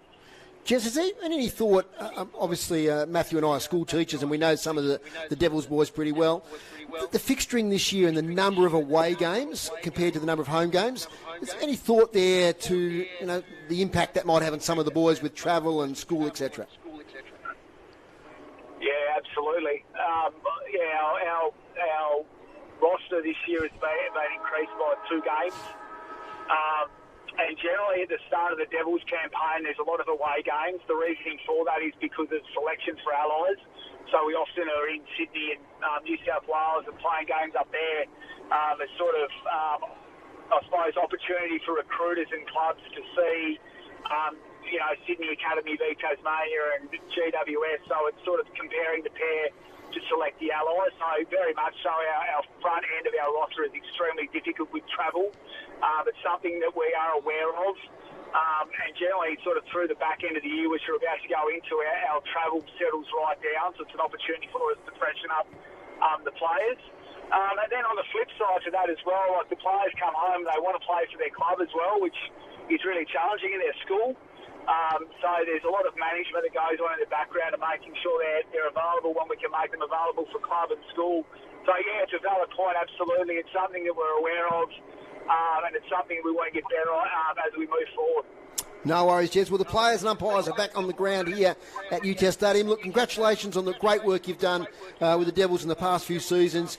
You've created some really great young men and women when you were taking, of course, the girls' side as well. Just not in footy, but as young people as well. So congratulations on what you've done, and good luck for the future. No worries. Thanks, guys.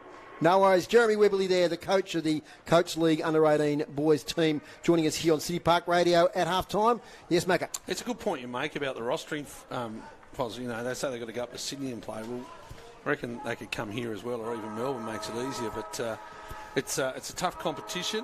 It's going to get tougher as now the school footy finishes up in Melbourne. Vic Country, Vic Metro, very strong squads this year in the Under-18 Nationals. So some of those teams have got 70 players on their list, so they'll start to narrow that down towards the back end. And look, our boys are going well. They've a couple of good overages, Van Dam and Mapley in particular. So I look forward to hopefully seeing a couple more games here in Tassie. I think before the end of the season, I think they're on the road again next week to Melbourne, so against the Gippsland Power. Tony and Chris have emerged from the rooms, and we'll get down to Tony first. You've been to the North Launceston rooms. Yeah, it was fairly pleased with the first half of that second quarter. I felt they put a lot of pressure on. They got the goals that they deserved. He then felt the pressure did drop off a little bit. So he reiterated what he basically said at quarter time. Keep the pressure on them. He feels that if they make a really fast start in this quarter, Kingborough can't go with them and they'll drop off. He also says that he still wants them to take the game on a fair bit. He feels that if you're clear, take a bounce, keep running, because it draws the defence too and clears up players further up the ground. They did that a couple of times and they got goals out of it. Here's Chris. Yeah, Coach Baumler said really hit home the first 5 minutes of this quarter. They've got to really hit them hard, not let them get any goals in the first 5 minutes. They've got to stick close to them, give themselves as many scoring opportunities as they can. He talked about ball movement. He was happy with their tackles in that quarter. He mentioned names like Van Dam and Schultzberger, which I found interesting. He said, don't change defensively. He was happy with their defensive in that first half. It's only a 4-goal game. So he said, just keep chipping away. They're not going to get the 4 goals straight away, but if they keep chipping away, they'll get there. Thanks, Chris. Thanks, Tony, for that report at half-time. This half-time break was brought to you by our sponsor, Brew Coffee Hut. Time for hot coffee or mocha from our sponsor, Brew Coffee Hut. Making hot drinks for you today, and you'll find them just behind the interchange benches where the boys were reporting from then. The little hut is there, and friendly staff will serve you up a beautiful hot drink if you're at the ground or if you're at another event where Brew Coffee Hut are at. They were at the school footy last weekend, and they do a great service and really prepare some hot drinks for us Tassie people on these cold winter days, Macca. They do. Yeah, good job down there, the guys. Third quarter action here on City Park Radio, 103.7 and 96.5. Matthew McGee to take us away. I think they missed the memo to turn the lights on at half-time, Foz. Let's see how we go. Tompkinson and Lee again. Here's Lovell. He put pressure on him through Sulzberger. Tompkinson drags the ball back in under on Stingle. It's one of those ones where Stingle looks like he's holding the footy, but in fact it's big Tompkinson with his mid on it and brought it back under. Lee and Tompkinson do battle again. Stingle first touch. Lee, Tompkinson, been in amongst the action, those two today. Ball comes out. Avent, good pressure on. Pitt, Lee combining well. Avent on the outside. Looks for Leary, can't find him. Here's Griffiths. Griffiths! He tries to bust through. He's got to be holding the footy. Tiger supporters agree. He got rid of it somehow, and the umpire said, give it to me. So Griffiths starts close to goal. We've seen him up the ground a little bit today. Leading goal kicker in the comp, 38. Hasn't hit the scoreboard. 4 goals today. Couple of looks. Tompkinson juggles it out of the air and kicks it out of bounds. Not a great decision, the big fella. And Dom Pitt's going to take the ball right where the 50 intersects the boundary line. Nobody in the mark. No, Tompkinson's got to stay away now. Now calls play on. Dean sets, tries to hold out, doesn't get out marked. That's what the coaches want. Here's Sulzberger on the snap, misses near side. One behind, so the first one for the half It's the period of the game, I reckon. 5-8. Sorry, 5-8. Yes, right, mate. 38. Kingborough 1-7-13. Fozzle. Now, this is the period of the game I think the Tigers are at most danger because we know that they put on their burst to North Launceston and they're going to come out firing here. As Stingle, this way, that away on the right foot this time, finds Pitt. Terrific first half. Round 6, they were very much in the game at half time. It was 11-5 second half goals. Pitt now gets the 60 out, centering kick. Griffiths, front position, went one-handed. From the follow-up, Leary can't quite pick it up. Taking it there was Griggs. He's dispossessed. Leary again, little handball. Taking it there was Tommy Bennett. Couldn't break clear. Manchandon. In fact, it was Manchandon who had a shot on goal there. Across the face, one behind. 5-9-39, 1-7-13.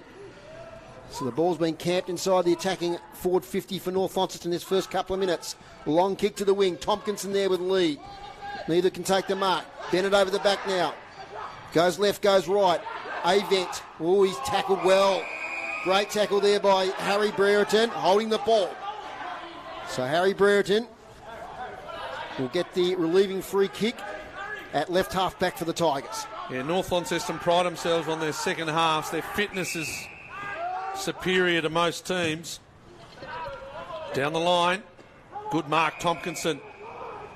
He's still got 2 on the mark again. Groobs, explain that to me. Tompkinson, inside 50. Twice, Macca. He's off the pack. College, will it bounce? It doesn't bounce the right way. One's got to be seen leaving, Groobs, don't they? One of the players has to leave. Yeah. It happened in the AFL last night. I can't remember which player it was, but they didn't mean to be there, but they just happened to be there and then they tried to come in. The North Melbourne Collingwood game? Not same allowed. sort of thing? Yeah, North Melbourne, speaking of, they trail by 20 against the Dogs. Fremantle still lead by 26 against the Swannies. Not much happening at North Hobart. 23 points up North Hobart. And Clarence still by 8 points over Glenorchy. Quick kick forward. Lovell. We've called that a bit today. Isn't there much cleanliness? That one's by hand. Inside 50 by hand, Groups. Does that count? Yeah, I'll count that. Just inside 50 is an inside 50. Doesn't matter how it gets there. No. It's going to be a ball up in front of the Thane Brady scoreboard. Phone Thane Brady for all your A1 workplace agreements, Foz. Free advertising. Well, that came up. Total Tools. We're looking for sponsors. As Lee thumps it away, so does Stingle. Off hands. Now with Sulzberger. Sideways handball. Pitt goes back inside. Looking for Bales. Tompkinson brushes aside 3 tackles. Loses it. Chance now here. Riley Ashland. Smart kick. Over the wing now to Griggs. He kicks that left foot, but straight into the thigh there of Sulzberger. Ricochets, still in play. Kick for the Tigers inside 50. Bennett gets back. Can't quite take the mark. Griggs in there. Umpire sees a high tackle going North Launceston's way. It's going to come back to the evergreen Jack Avent. The Tigers are predictable as to where they're going to kick the footy. Like, they're not going off the line. So at the moment, North Launceston can get all their defenders around where the ball's going to drop. And they're just outnumbered at the moment, the Tigers, when the ball does go inside 50. They've got to get the ball off the line, Foz. Switch from Lockie Mitchell, slightly dangerous. One-headed mark, though, by Harry Bales. Still near his defensive goal square. Nice left foot towards Stingle. No, it's not. Clears him. Wasn't touched. Mark taken. Lovell. Centering kick. Pinpoint accuracy to Gardner. Or is it Carter? I think it's Carter that's drifted out. Tyler Carter in his 150th game. Takes the mark. Geez, Adrian Smith won't like that kick much. No. It had to be accurate. It just cleared the outstretched hand. And when you get Kieran Love with the ball, he's going to do something with it. And he certainly did on this occasion. Tyler Carter directly in front. Man on the mark, 40 out. It's be a good start to the quarter. Tyler Carter, it's going to fade to the right. Still in play off hands. 1-9-15. To 5-9-39 as Bennett, short kick out now to Lockie Mitchell. Lockie Mitchell went to go, got held up. Harry Brereton on the mark, did well. Mitchell close to the line, Cox Goodger over the top, Leary up the ground. Normally seen that far from goal, Dave Moore. No. Defensive half of the ground. That's a nice kick to Griffiths. Elite. So Griffiths inside the square. They held them up well, though. Slow play. If you're playing North, you just got to stop that overlap run.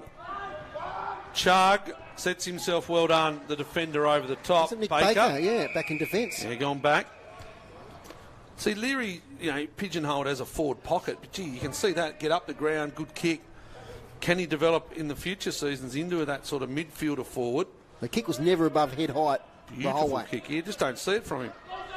Boundary throw in, right forward pocket, in front of the unnamed Western stand here at UTAS Stadium. It's either high, no, give it to me, as Tompkinson literally eats up Mitchell Nicholas. Swallows him in a tackle. No, Dom Pitt it was. Fellow Blondie. Just swallowed him up. You don't get tackled like that in the under-18 Coach League, let me tell you, Fosmore. Not by a guy. Not by a guy called as big as Tompkinson. Yep. The ball pinballs around. Here is Pitt again, swung. Is it Douglas? Douglas, sorry. Douglas. Been quiet today. Yeah, look, he plays that role where, if he gets on the end of a few, kick 4 or 5. Once again, could he go into the midfield? Probably not at this level, but under 18's level he can. Tompkinson tackled on this occasion. Gets the handball away. Bennett always first to react, always first to be there. Nicholas coughs this one up. They don't decide to take the advantage. Harry Brereton says, no, we'll go back. Lenny Douglas on former Devil, Tommy Bennett. Tom Bennett. Eddie Cole on the outside here now. Zach Adams will take him on. Can't really take on Avent. He had to go back with the handball. Pitt gives it to Lovell. Inside kick to Polly Kubank. Mitchie Nicholas, good handball, but it only goes as far as Lovell. He looks inboard. This is what we're saying. Get it off the line if you're the Tigers. Tompkinson, he's got to hit the target. Griffiths for North. He tries to put the pressure on. That's an excellent handball. It comes over the top to miss the target of Will Clifford. Just not bouncing the way at the moment. He's tackled James Zeitson. Umpire's letting a lot go. Just can't get the flow, can they? They've got the opportunity. Once again, that kick that went out, just too much on it. Gave Griffiths too good a look at it. Ball up, Lee and Tompkinson again. Tompkinson wins a tap, straight to Sulzberger. His handball smothered by Cole. Mopping up, though, is Cox Goodger. Penetrating kick to half forward. You're looking for Chug, who's matched up at the moment on Nick Baker. And goes out of bounds. That Clarence Glenorchy score interests me a little bit, Macca. That's a little bit closer than I would have thought. Okay. What is it now? 7 points? Your eyes are better than mine. 7 points, Yes. still 7 points. Yeah. Oh, no, sorry. That's 7 in the other games. What's the other game? 17. Right. Yeah. Yeah. So Clarence and Glenorchy there at KG5. That would be a major upset if the Pies could get over the line there. There's a boundary throw in. To protagonist Lee, and Tompkinson. Lee just takes it out of the ruck as the boundary thrown fell short. Kicks inside 50, getting back and saving the day is Nick Baker with an intercept mark. Here we go. He shifted it straight on the chest of Samuel Simpson, who's got it 35 out, right of centre, and that's a bad error there from Nick Baker. That's always a knock on him in his couple of draft years, Foz. Just that. Yep. Turnover by foot. So Sam Simpson, chance to make the error pay here. And he comes. Simpson for the first goal of the second half. Always near side. There's the goal umpire there. Josiah Gates signals one behind. Like if the Tigers can get back within, say, 2 goals, they've had the opportunities. Yep. 2 goals, 3/4 time. Makes a real game of it as they take the kick out now through Ben Donnelly. Far side of the ground. But you look up and it's Bennett. He's always in front of his opponent, reading it first. The ball goes out of bounds. Far side of the ground. 5-10, 40, 1-9. So 6 goals, 19 between the two teams. We'd like some more goals, Foz. We would.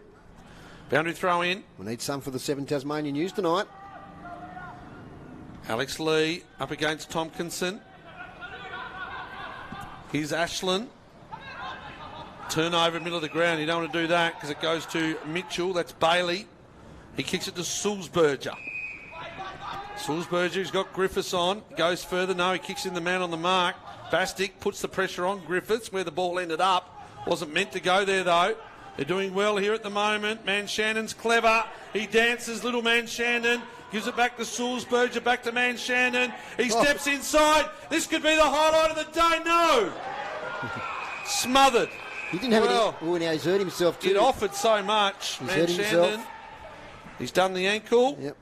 He's going to look to come straight off the ground, is he, or running it out? No.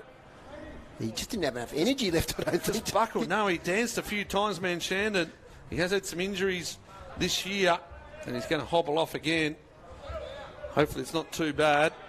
Get the boys onto that one. Brandon Leary, he'll come on the ground. Boundary throw in. Ollie Dean with the hit out. Bastick take it in the tackle. Sulzberger nearly a dump tackle. Just maybe held it off. Yeah, tackle's got to watch that last action now, don't they? Clarence get a goal, KG5, so that's back out to 13 points. Sulzberger swings it to a dangerous spot in front of goal. Streaming out there is Donnelly. Good tackle behind, not penalised. As Will Clifford now lays a tackle of his own on his opponent. There'll be a ball up. A few of the boys have swapped during the game from long sleeve to short sleeve. And Bailey Mitchell's one of those, the number 11 there.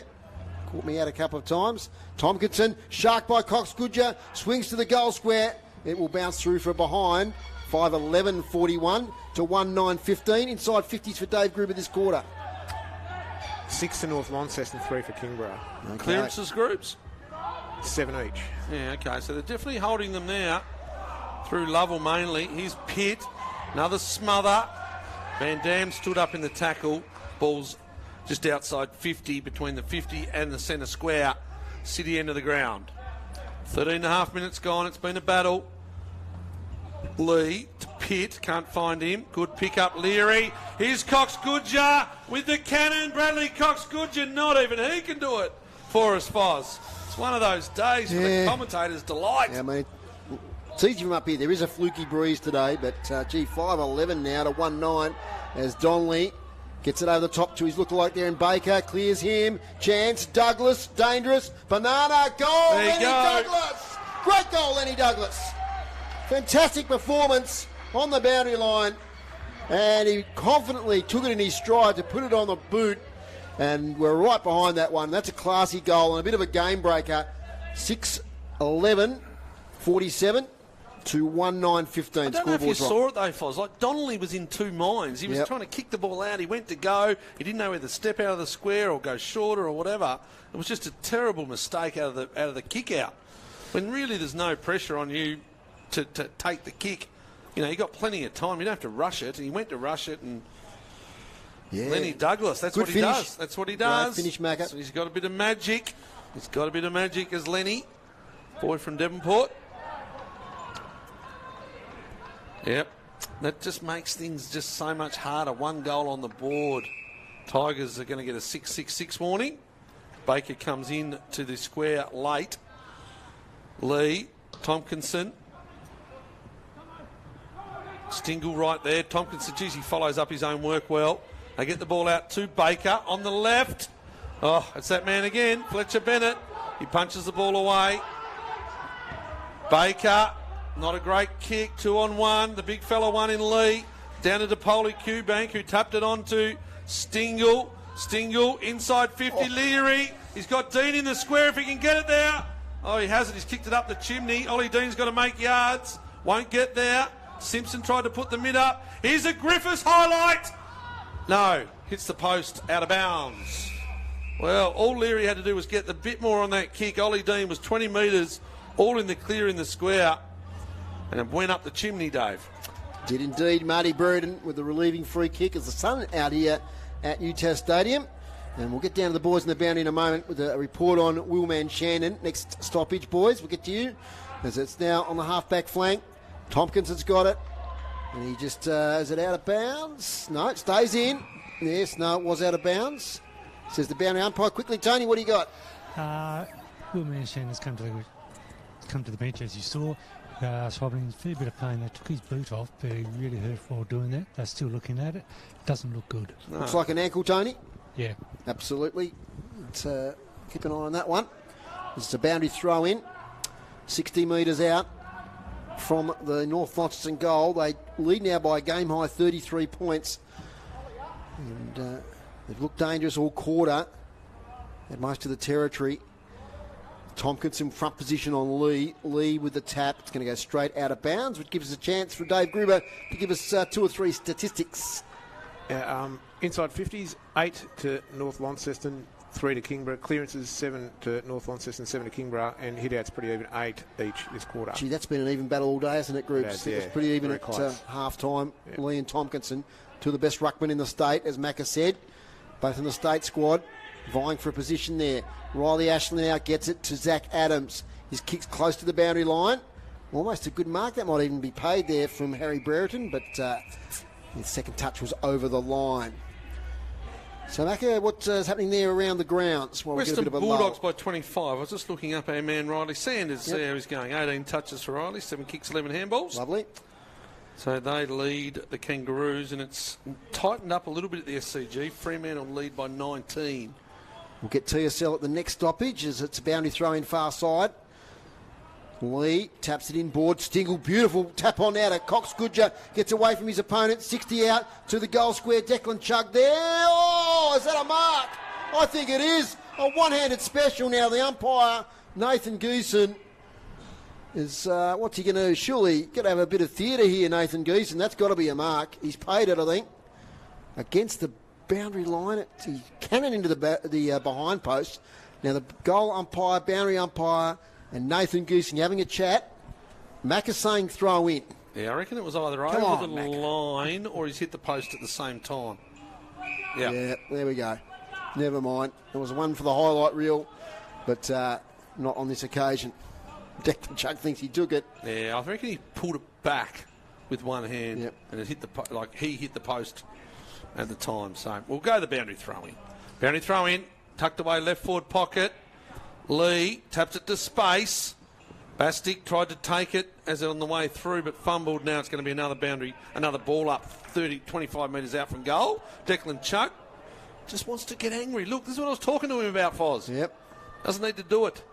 Glenorchy by a trail by 13 points.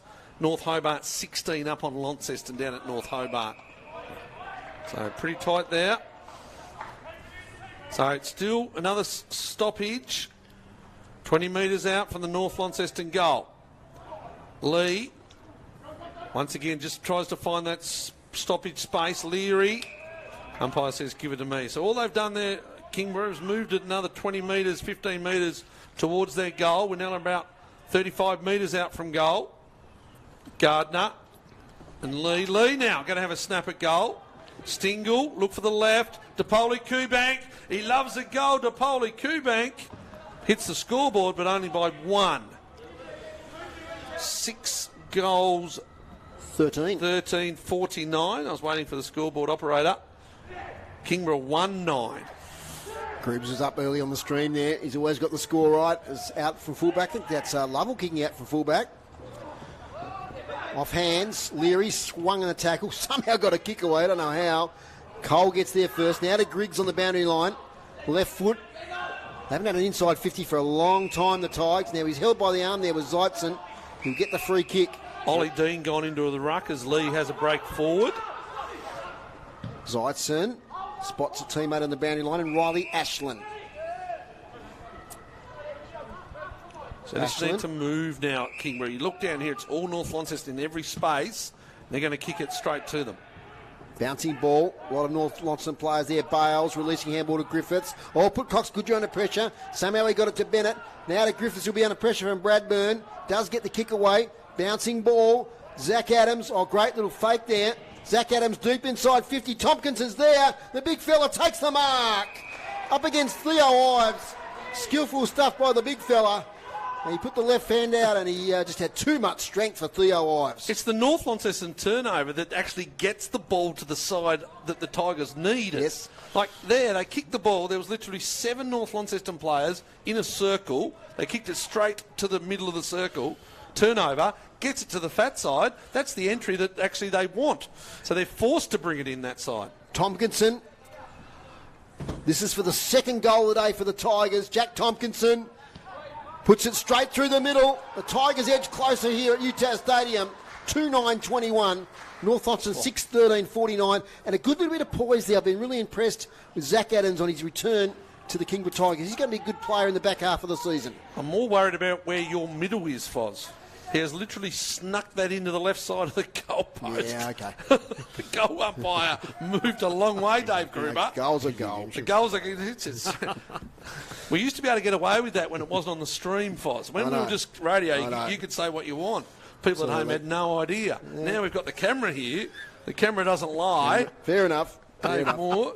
You snuck it in. I'll take it back. He doesn't teach geometry at school. I do. Oh, does he? 6-13, 49 to 2-9, 21. 28 points the margin. Good work. At least they've scored a goal. Back in the middle. And Ollie Dean in the ruck and Gardner. So there's a bit of a change up there. As we've got a free kick for over the shoulder going. Whoa! Stingle. That'll be reversed, I reckon. It is. Stingle gave a little how do you do there to Nick Baker. And he's going to clear it from the middle of the ground. Nick Baker. Oh, dear. He's nearly stepped straight into Sulzberger. Now goes to the fat side of the ground. I don't mind it. Dave Gruber, another inside 50. Bottom of the pack there working hard was Jackson Thorpe.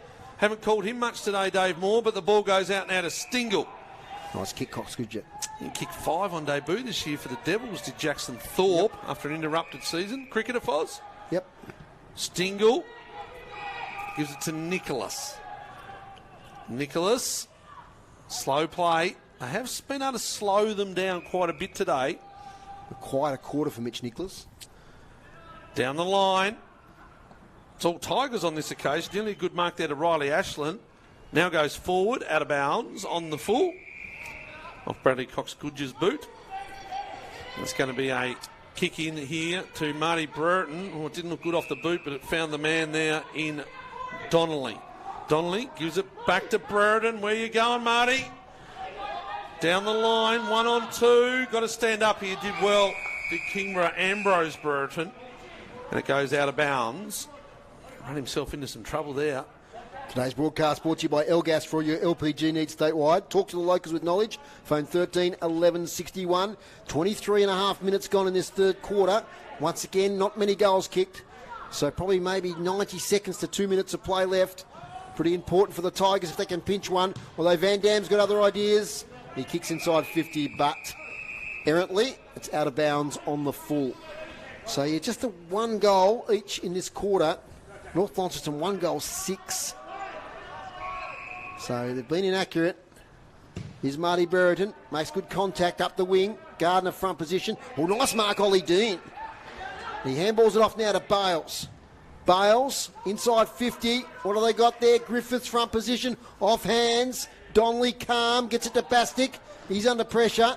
Goes wide here looking for Griggs. And as we've seen all day, the kicks in that pocket, they go that bit of extra distance, and it's another out of bounds on the full.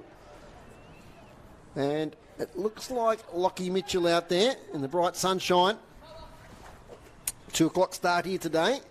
Most of our games here this year have been 1 o'clock starts, so we're going to get a bit of gloom here in this last quarter. Lockie Mitchell gets some extra distance. Low kick to the goal square. Flyers wanted. Off hands Donnelly again. Does well. Gets it to Lovell. Picks it up. Tackle from behind by Griffiths. Magnificent tackle, Harvey Griffiths. He just made ground there on Lovell. In fact, it's not a magnificent tackle. I'll take that back.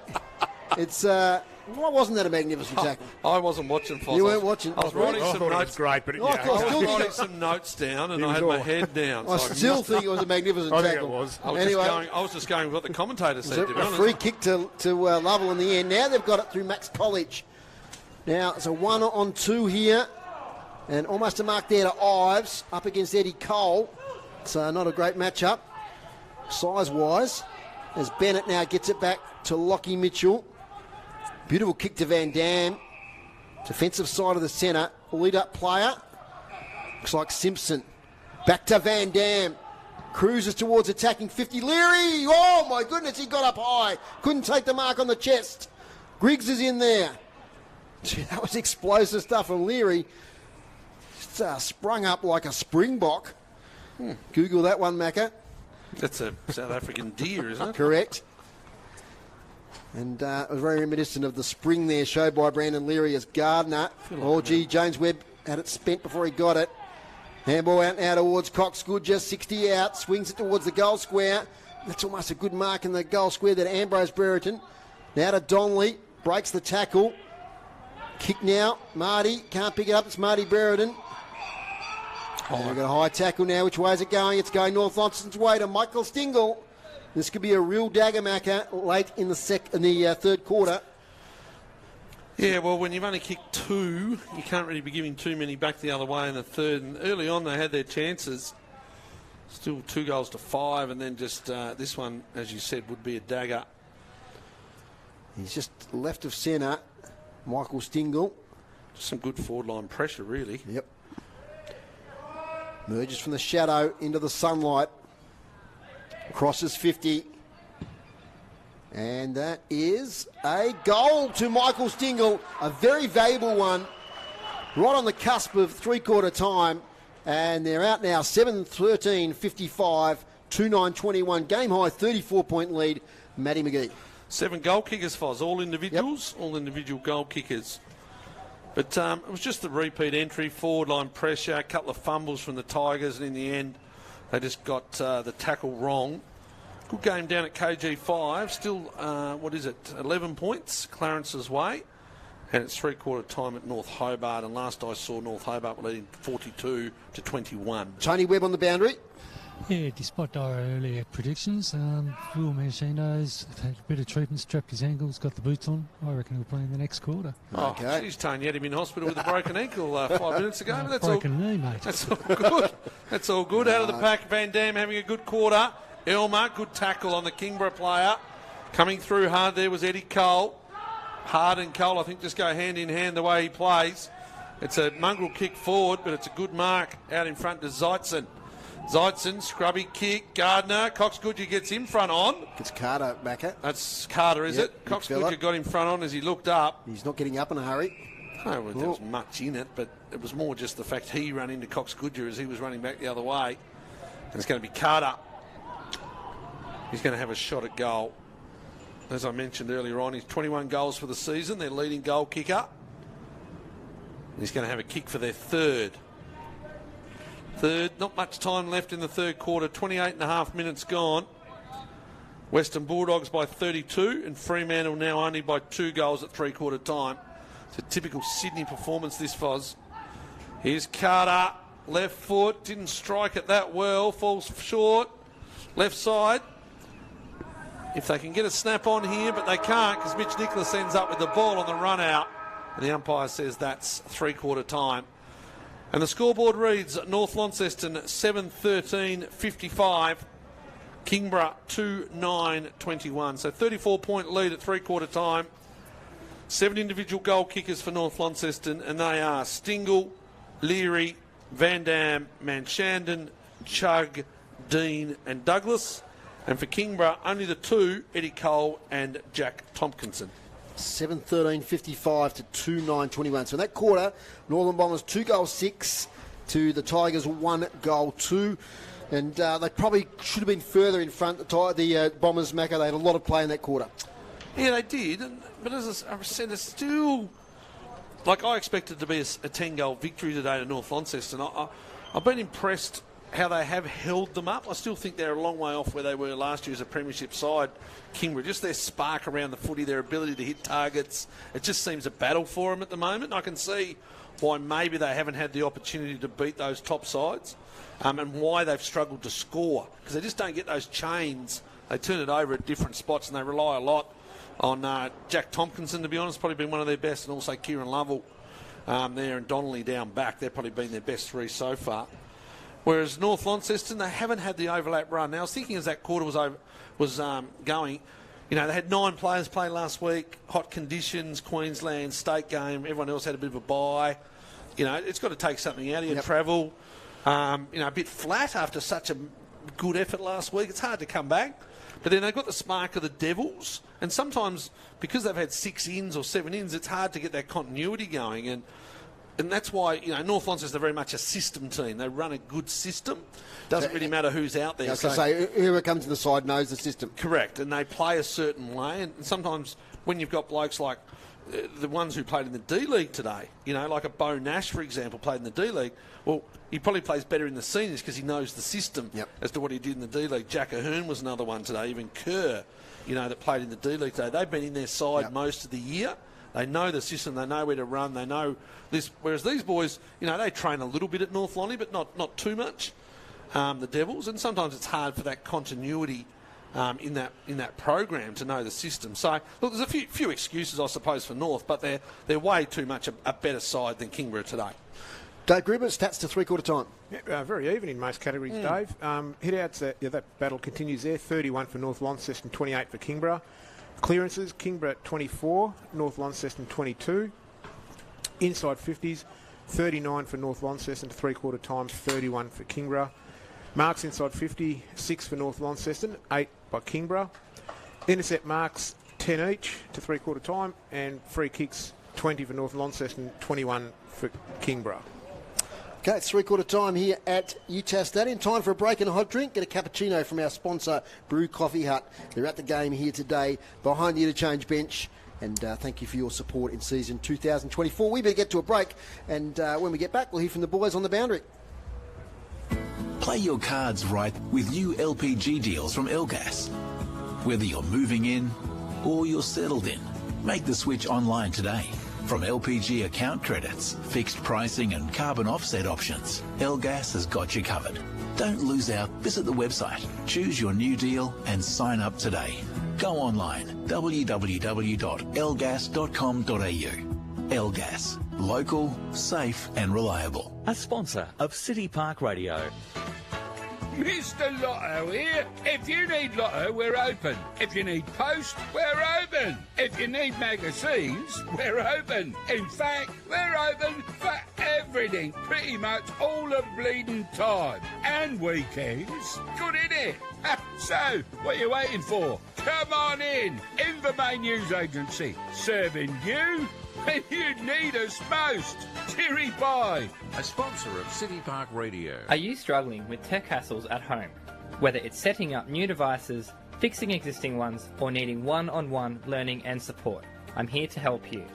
Hi there, I'm Alex from Rent a Grandson. I make house calls resolving issues with TVs, computers, smartphones, printers, modems and more, and now servicing the Devonport area. Unlock special pension and concession discounts. For reliable tech support that comes to you, call 0488 66 8324 or visit rentagrandson.com.au. Your convenient, reliable solution for all things tech. Rent a Grandson, a sponsor of City Park Radio. This sports broadcast is brought to you by Elgas. For all your LPG needs, talk to the locals with knowledge. Elgas, call 13 11 61, a sponsor of City Park Radio. Welcome back to UTAS Stadium. Dave Moore here with you. And it's three-quarter time. It's North Launceston 7-13-55 to Kingborough 2-9-21. Just realised that second runner today is Scotty Hawkins down there, ex-premiership player, I think, for North Launceston, Macca. And he's down there, Richard Bennett, the other runner. So a couple of veterans there. Speaking of veterans, we've got Tony Webb down there, who's been at the three-quarter time huddle. Sorry, Tony, didn't mean that. Yeah, no, that's fair enough. Age-wise would suggest that. Look, Adrian was not very happy with them. He said some of the efforts in that quarter were a bit soft. He wants them to drive them. And he talked about driving with the legs in the tackle, in the pressure in the when there's contested ball, but he also wants them to drive them when they're out on the clear. He feels they can still run them off their legs. First 5 minutes, obviously, the usual sort of story. Hit them hard, and they'll get away from them. Chris Sayer, who's been at the Tigers huddle. Yes, and lots of moves on the magnet board, but interestingly, Jackson Thorpe deep in the goal square, at least for the half of this quarter. So we'll see how he goes. He was happy with that. The coach was happy. A lot of things right. Stick to the process and make them miss targets, and they still think they're in this game. Okay, let's hope they are, because we'd like to see a good contest here in the last quarter. Thank you, Chris. 7-13-55 plays 2-9-21. Last quarter action, Matthew McGee. Alex Lee gets that one down in front of Stingle. He's had a good game. Brereton comes through. 2 bites of the cherry now. He sits on it, lays on it, and the umpire says, give it to me. Interesting, they move Thorpe forward. I mentioned deep forward. I mentioned kick 5 on debut. Can take a mark, can kick a goal. They've just got to get it to him in a systematic way that allow them to score. Not doing so at the moment because pressure from North Launceston. The ball's still in the centre square. City Park Radio next week at Windsor Park, Launceston versus Glenorchy. Could be an interesting game, that one. The two teams evenly matched. Oh, there's a tackle, but it's a good tackle. And the umpire says holding the footy. Oh, they went to play on. Went to Baker. He's tackled in, and Alex Lee smashing tackle. The umpire says, give it to me. Yeah, tried to play on there, did Gardner. It was Mitchell Brower, I think. Got Brower, was it? So Gardner and Lee. Sulzberger. Where's Tompkinson? Foz, centre half forward. Yeah, so they've tried to load up. Centre forward. See what can happen. Kick out defence from Lockie Griggs. Looks for James Zeitzen on the far wing. He's got 3 to beat.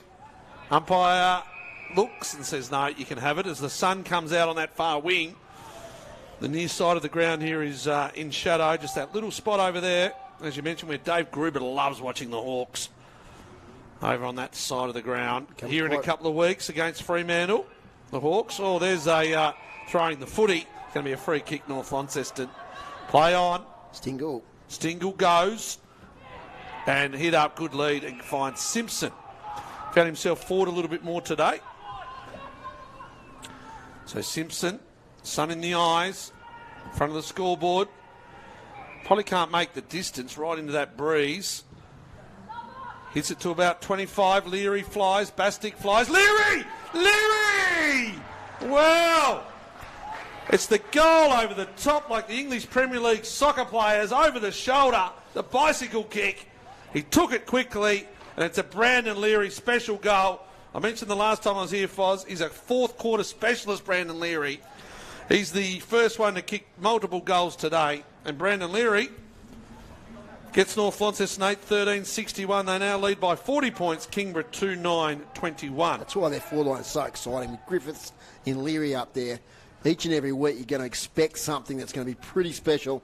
And we got one right there. And that, probably the result was not in doubt at three-quarter time, but if it was, it certainly is now with the margin out to 40 points. And we know that North Launceston have elite fitness. They have great pre-seasons. Well, I mentioned how good their last quarters have been, and they just kicked multiple goals. So from the throw-up, Stingle cruises through. Little kick off the ground. Trying to come through there was Zach Adams. One of their best today. Handball side of the contest to Avent. Has support from Bales. Little chip kick will get to Pitt on the bounce. Back to Bales. Defensive side of the wing. Kicks up towards half forward. Off the hands there of Bennett. Taking it with purpose there was Douglas. His handball wasn't great. Bennett goes in. Probably tackled without it. Umpire says, ball it up. Yes, Macca. The problem is here, though, is Tompkinson's gone forward because they know they want to kick goals, but now Lee's just going to dominate Gardner in the ruck. And he does on this occasion. We'll pick Macca.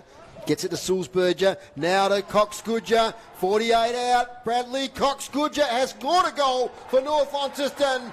Right in front of that stand there with the North fans in it. He loves kicking them in that spot. I had the finger up before he even got the ball. I just said, go. And the Stars are coming out here at UTAS Stadium. Leary and Cox-Goodger, goal. And it's now 46 points. Yeah, that's just a Cox-Goodger just does it, doesn't he? Bread and butter. And the ruck work from Lee, Sulzberger. Well, so what do they do now? Like, they want to go Tompkinson forward, see what he can do, but against Alex Lee, like Tompkinson's been their best player in terms of ruck hit-outs and then stoppage clearances. His, premier points or whatever they give would actually be really high because he's got a lot of contested stoppage work. Get to Chris Sayer in a minute for an observation. As from the ball up, Lee tries to get to Sulzberger again. Secondary thump. Coming through is Marty Brereton. Couldn't get an effective possession. Good work there from Brower. He's kicked though towards Lovell. Couldn't quite take it with him. Contested footy. Lovell again. Second effort. Finds Cole in a lot of space. Now here goes Eddie Cole. He's going to kick it inside 50. Here's young Thorpe. Couldn't quite get to the fall of ball. And Ives takes a defensive mark. What do you got, Chris Sayer? Yeah, Cox-Goodyer came off the ground after 2 minutes, which I thought was strange. He was on the bench for 30 seconds, ran onto the ground and kicked a goal. There you go. As Van Dam now gets it to Bales. Spots up Dean. Has to handball straight away to Griffiths. Back to Bales. Funny old torpedo. Fades away to the right. Still a chance here for North Launceston. Out it comes. Leary weaves through traffic. Gets clear. Centering kick to Pitt. That is very crafty play there from Brandon Leary. He got himself clear. Knew he was too far out to score. Lowered the eyes. And Dom Pitt has taken the mark. 35 out. Directly in front here. Kicking towards the Invermay Park end of UTAS Stadium. Yeah, well, he was, close to best on in the first half, maybe a quietest third quarter. We saw him debut last year as, a 16-year-old? Yeah. He had some suspension, didn't he, issues at the start of the year, Yep. maybe indiscretion there somewhere. And came back into the Devils as well. And been really good the last 3 games for the Tassie Devils. Here comes Don Pitt. That's kick is going to sneak in, is it? No, just off to the left. 9-14-68. Kingborough 2-9-21. Inside 50 so far this quarter, groups through 6 minutes. 4-1 North Launceston. Yep, they've had all the dominance. So kick out from fullback from Donnelly. Gets good distance on it towards the wing. Off hands, a lot of players around the contest. Lee, Simpson taps it on. Getting through there is Ambrose Brereton, dispossessed. Handball from Dean's, not bad. To Depoli Kubank. Now to Douglas, the Devils combine, but the kick's disappointing at the end, and Murray Bastick takes the mark. Bastick goes out to Lovell. I reckon Sulzberg has probably played on him closer than anyone over the last 2 and a bit quarters. Quieting him down a lot from his first. Got Fleetwood Mac going on somewhere, Foz. The dreams. Dreams. Yep. This could be a dream here for the Tigers as Mitchell Brower gets hold of the footy. No, he doesn't. He fumbles it. Tackle. Well, we've got a rock concert on, Dave Moore. Daniel on camera. It's not coming through your camera or something. You're the music man. You're the music man, Foz. You love your music. Yeah, I know I do, but I'm proud of myself. I knew what Fleetwood Mac was because I don't know much at all about music. You've seen it on I've heard that. TikTok. TikTok. I don't do TikTok. TikTok. No, TikTok for me, Fozzle. We've got Tony on the boundary we'll get to in just a moment. Of TikTok, I'll tell you, if he had his own TikTok account, these boys on the bench. Here we go. Tony, what do you got? Boundary rider, TikTok. Willman Sheldon, not a TikTok. Came off the ground, taking the boots off, taking the bandages off. Took him about 4 minutes to do that. He's been iced now, so I reckon he's gone. Yep. Thanks, Tony. Yep, gone for the day, Willman Shandon. The game in safekeeping. And dreams is over. It is. As off the hands of the pack here to Stingle. Sweeping handball towards Cox Goodger. He's not going to pick it up because he was under pressure. Oh, no, we're back. We better get round the grounds, Macca. Yeah, Western Bulldogs by 25 over the Kangas. Fremantle by 13 halfway through the last. Glenorchy trail by 10 points over Clarence. Still close. And things have tightened up down at North Hobart as well. It's only an 8-point lead now to North Hobart. So a couple of late goals to the Lonnie Blues at the end of the third. So there's slim chance the finals will disappear, I think, Lonnie, if they don't win today. As out it comes now. Tiger player tackled a long time. There was Baker. Now Stingle stands up in a tackle. Releases Cox Goodger. He gets clear on that left boot of his. Spots up a beautiful kick to Douglas. Lenny Douglas, 2 kicks out from goal. He just waits. And then spears it to Dean. He paid it, he is. And that's what he has to do, Foz. If he gets some space, arms up and take the clunk. Which is, that Donnelly's going to find that hard to defend. Like, he's 204 centimetres. Put the mitts up, take the ball at his highest point. Work there from Douglas. He didn't hurry the kick inside 50. Yep. He waited, considered what was coming, and he saw the big fella Dean leading out. He got the front position. The kick was really good. Got it lace out. So Dean, who's kicked the 1 goal today. Correct. The first goal, I think, for North Launceston. He's kicking from 45 out. Ollie Dean, that's pretty good from the big fella. That one's through the middle, Foz. And Dean kicks the goal for North Launceston, 10-14-74. Kingborough 2-9-21. And we've seen so many games here, Macca, that are tight between North Launceston and opponents. I say it. And in the last quarter, there's just that acceleration from the Bombers, and they make the margin look very comfortable. I went back through my book, Foz. Last year, this year, games here, their last quarters, unbelievable. So, 53-point lead groups. What's a couple of key stats you've got there on your sheet? Oh, yeah. North Launceston ahead here in clearances 5-1 and in inside 50 6-1. Marks inside 53 this quarter. Yeah. So they run away with it. Absolutely. So top of the team for a reason. You listen to City Park Radio 103.7 and 96.5. Today's broadcast brought to you by Elgas. For your LPG needs statewide, talk to the locals with knowledge. Phone 13 11 61. Here they go again, Macca. They go forward. Douglas, man in front. Finds some space. He'll put the Jets on. He taps it to himself. Douglas, this could be a special here. No, good pressure on the kick. Ball comes through. Bastick does well. Leary, speaking of special. DePoli, Elmer to Douglas. Ball goes up. Dean looks for another one. Ball comes down the front.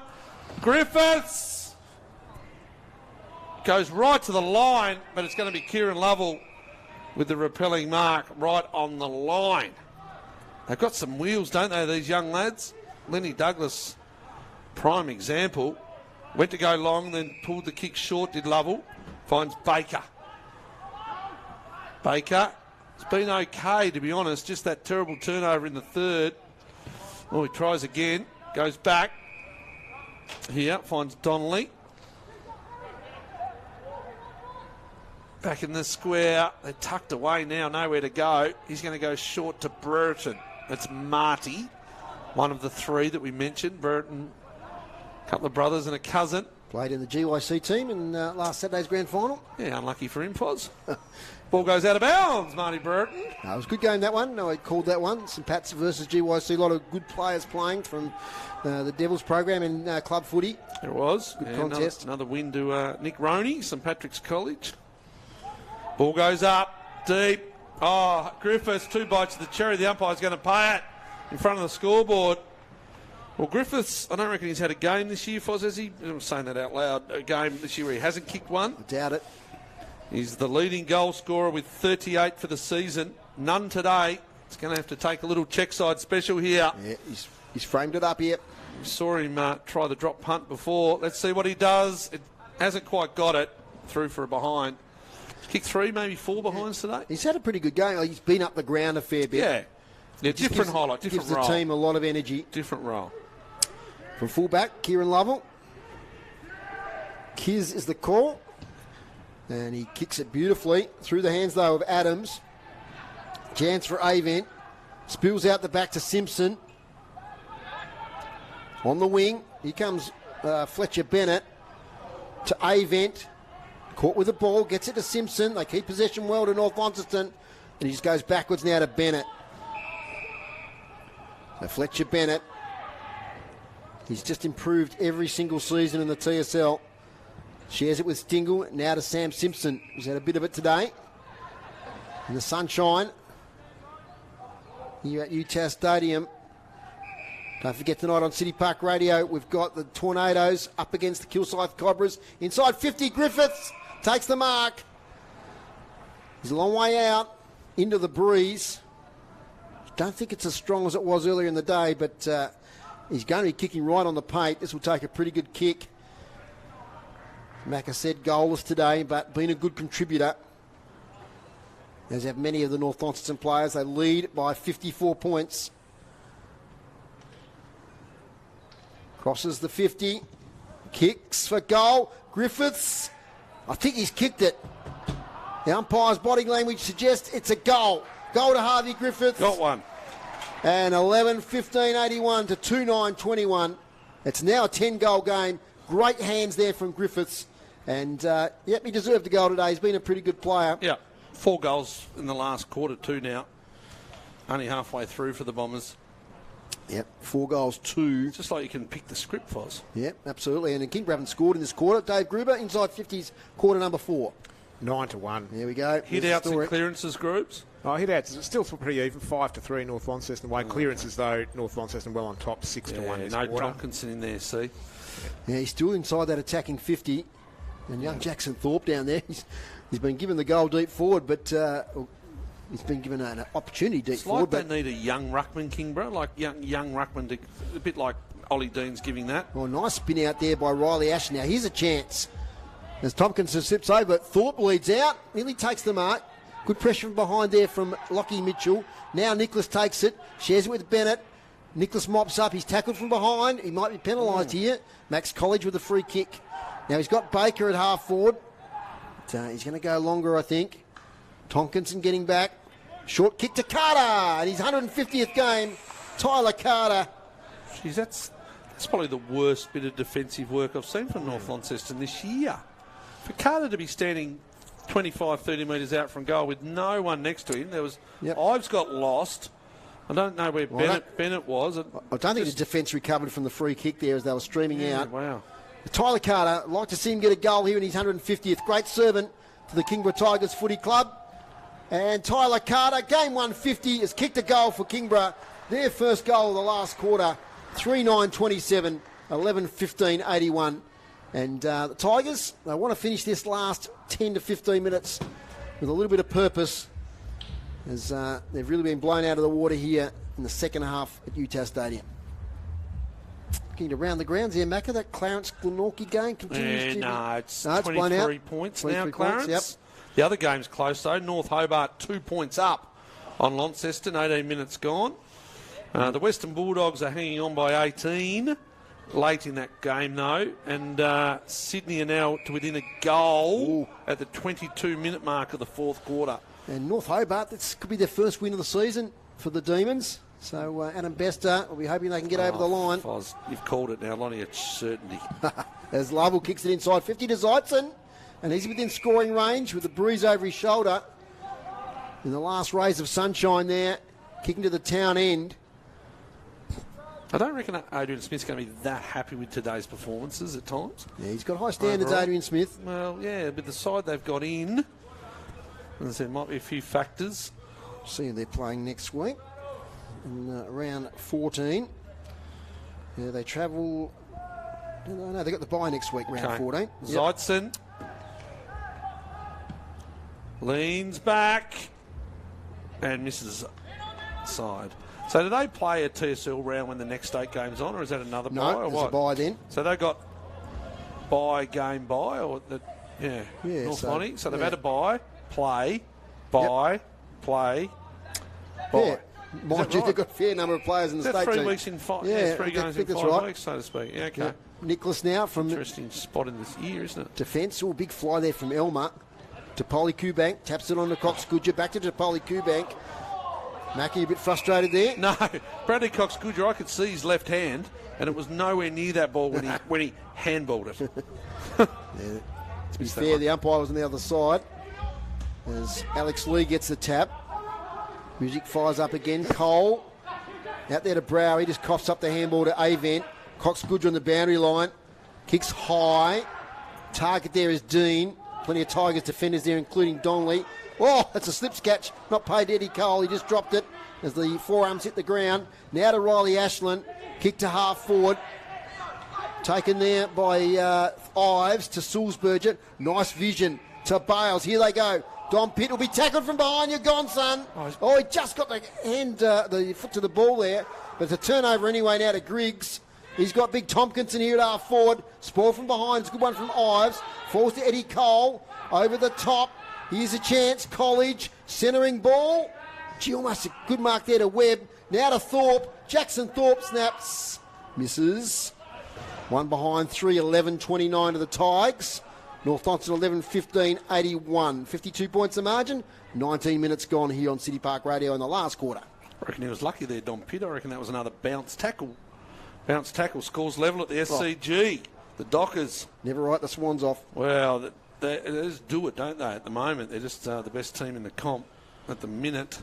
17 points up the Dogs. So the Kangas have stuck with the Dogs. That's the final score, actually, 77-60. I see North Hobart having a kick on goal here. Yeah, well, kick from 15 out directly in front goal. So they're now up by 8 points. Not much going on here because the ball had to be recovered from the grandstand. They finally get the ball and it goes to Van Dam. Now to Ives. Ives in board to Stingle. Stingle to Van Dam. Good second half from Van Dam. Goes again. North Launceston, Sulzberger. Geez, they take him on. Risky handballs, but it's enough. Cox Goodger over the top to Griffiths. He arches the back. He breaks 50. He spears it in. It's another one to the leading goal kicker in the comp.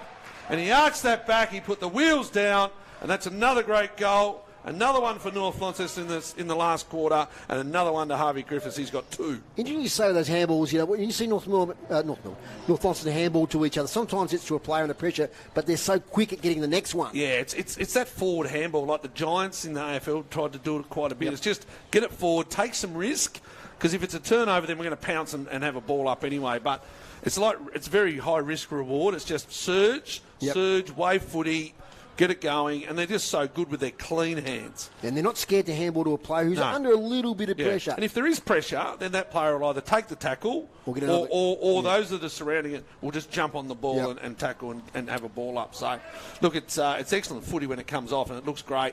Lots of possessions. Here's another one. Sulzberger puts the head over the footy taken in the tackle.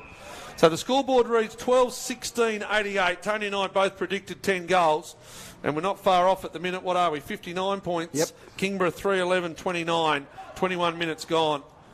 Hasn't been a commanding performance, but this last quarter is definitely that. Here's Griffiths. He'll turn and go again. If he can get his hands on it, he can't. And the Tigers come out through Lockie Griggs. Gets it to Bradburn.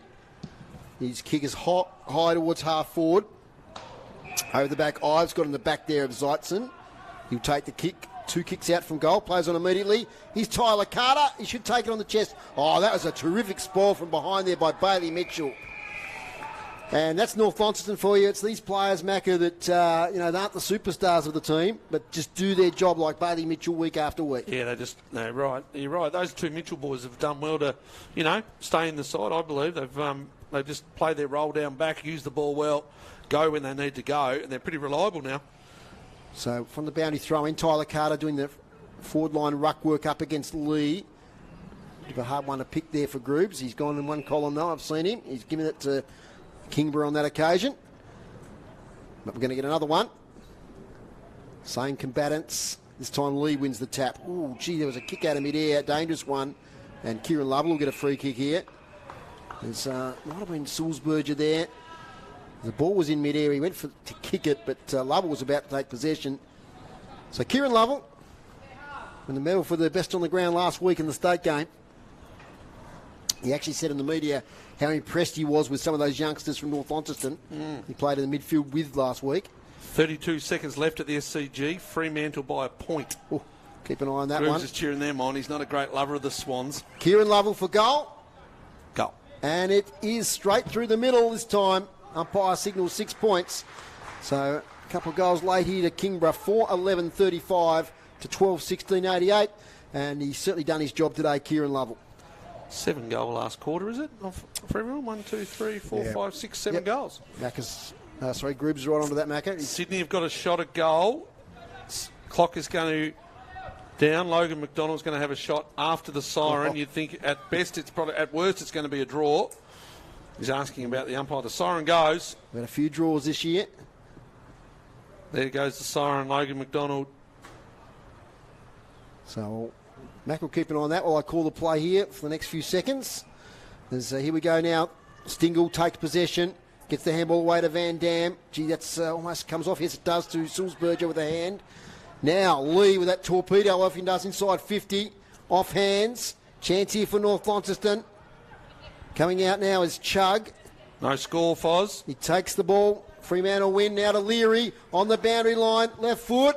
Oh, it's not quite a miracle on this occasion. I didn't realise he was like 55 out when he had to kick it because of the tight angle, but a camera angle. So, ball fell short. Fremantle, massive upset, win by a point. That was behind there to North Launceston, by the way. 12-16-88. Plays 4-11-35. 24 minutes gone. It's going to come straight back now through Simpson. Gets to 50. Kicks towards the goal square. This will fade away a little bit. Oh, nice mark, Zach Adams. He might get 50 there as he was dealt with a little bit afterwards, but no, says the umpire. Good comeback game today from Zach Adams. He goes a long kick here towards the wing. And that's a lovely mark too there by Harry Brereton, the number 26. Taking a couple of nice grabs today. He's on defensive 50, goes short to Cole. Eddie Cole. Right half back. Tonight we've got NBL 1 South action. Tornadoes, a winnable game for them against Kilsyth Cobras. City Park Radio 5-6. Sulzberger back to Ives. Now to Jackie Avent, tight on the boundary. Sulzberger, Alex Neil Bullen-like, I say. No, it wasn't. Steps over the boundary line. No, it wasn't. His was a bit more obvious. No, it wasn't. You didn't see it. You were asleep on the couch and said, no, Neil Bullen went the rugby try, hoping someone would tackle him and actually put it over the line and put it on the ground. Boundary throw in centre wing. North Hobart, Launceston, Macca. Is it over there?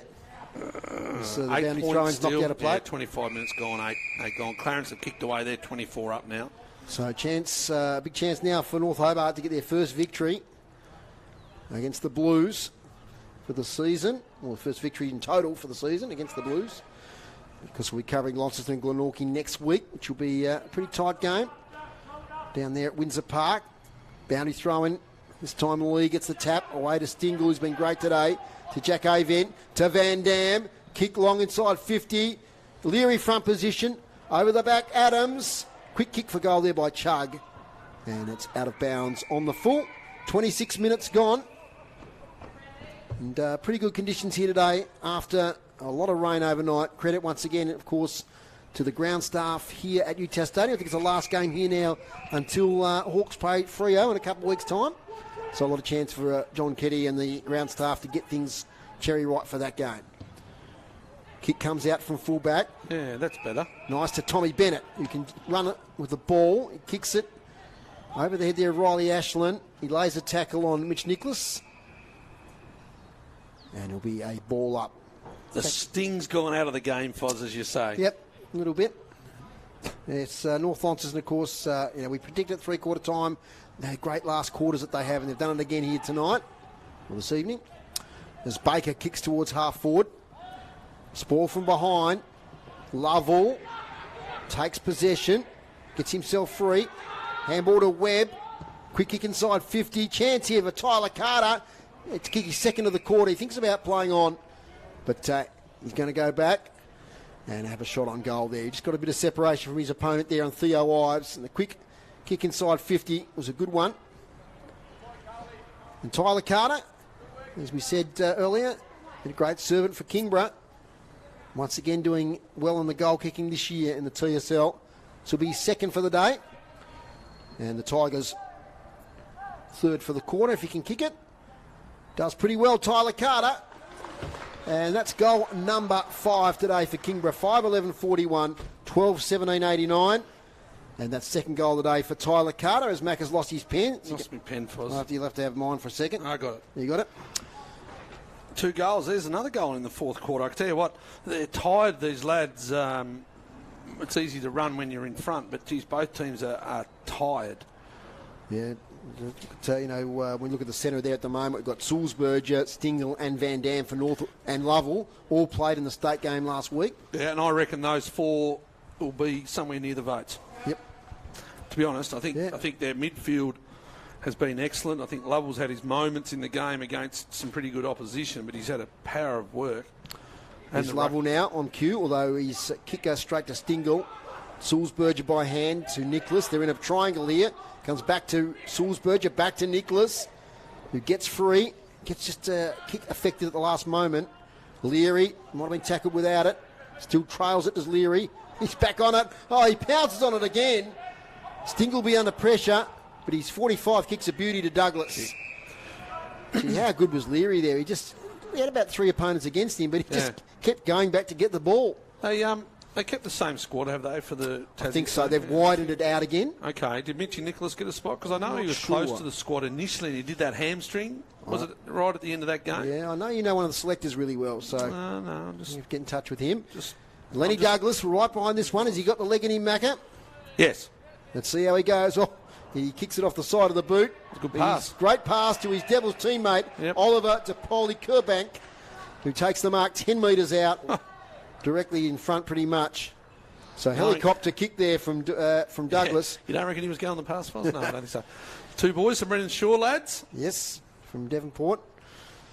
There's Oliver Topoli-Kurbank. Should make no mistake from right in front. And goal to North Launceston late in the game here to Topoli-Kurbank.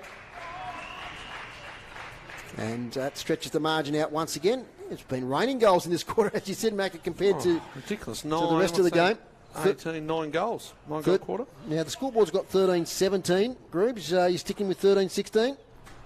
Yeah. I think you're right. 13-16, 94 to 5-11-41. We'll see when the umpires come out to give the all clear. This could be the best part of the last 20 minutes, to be honest. See My money's on groups. My money's on groups. Righto. Yeah. We'll see how we go. But look, it's been good to watch North Launceston again.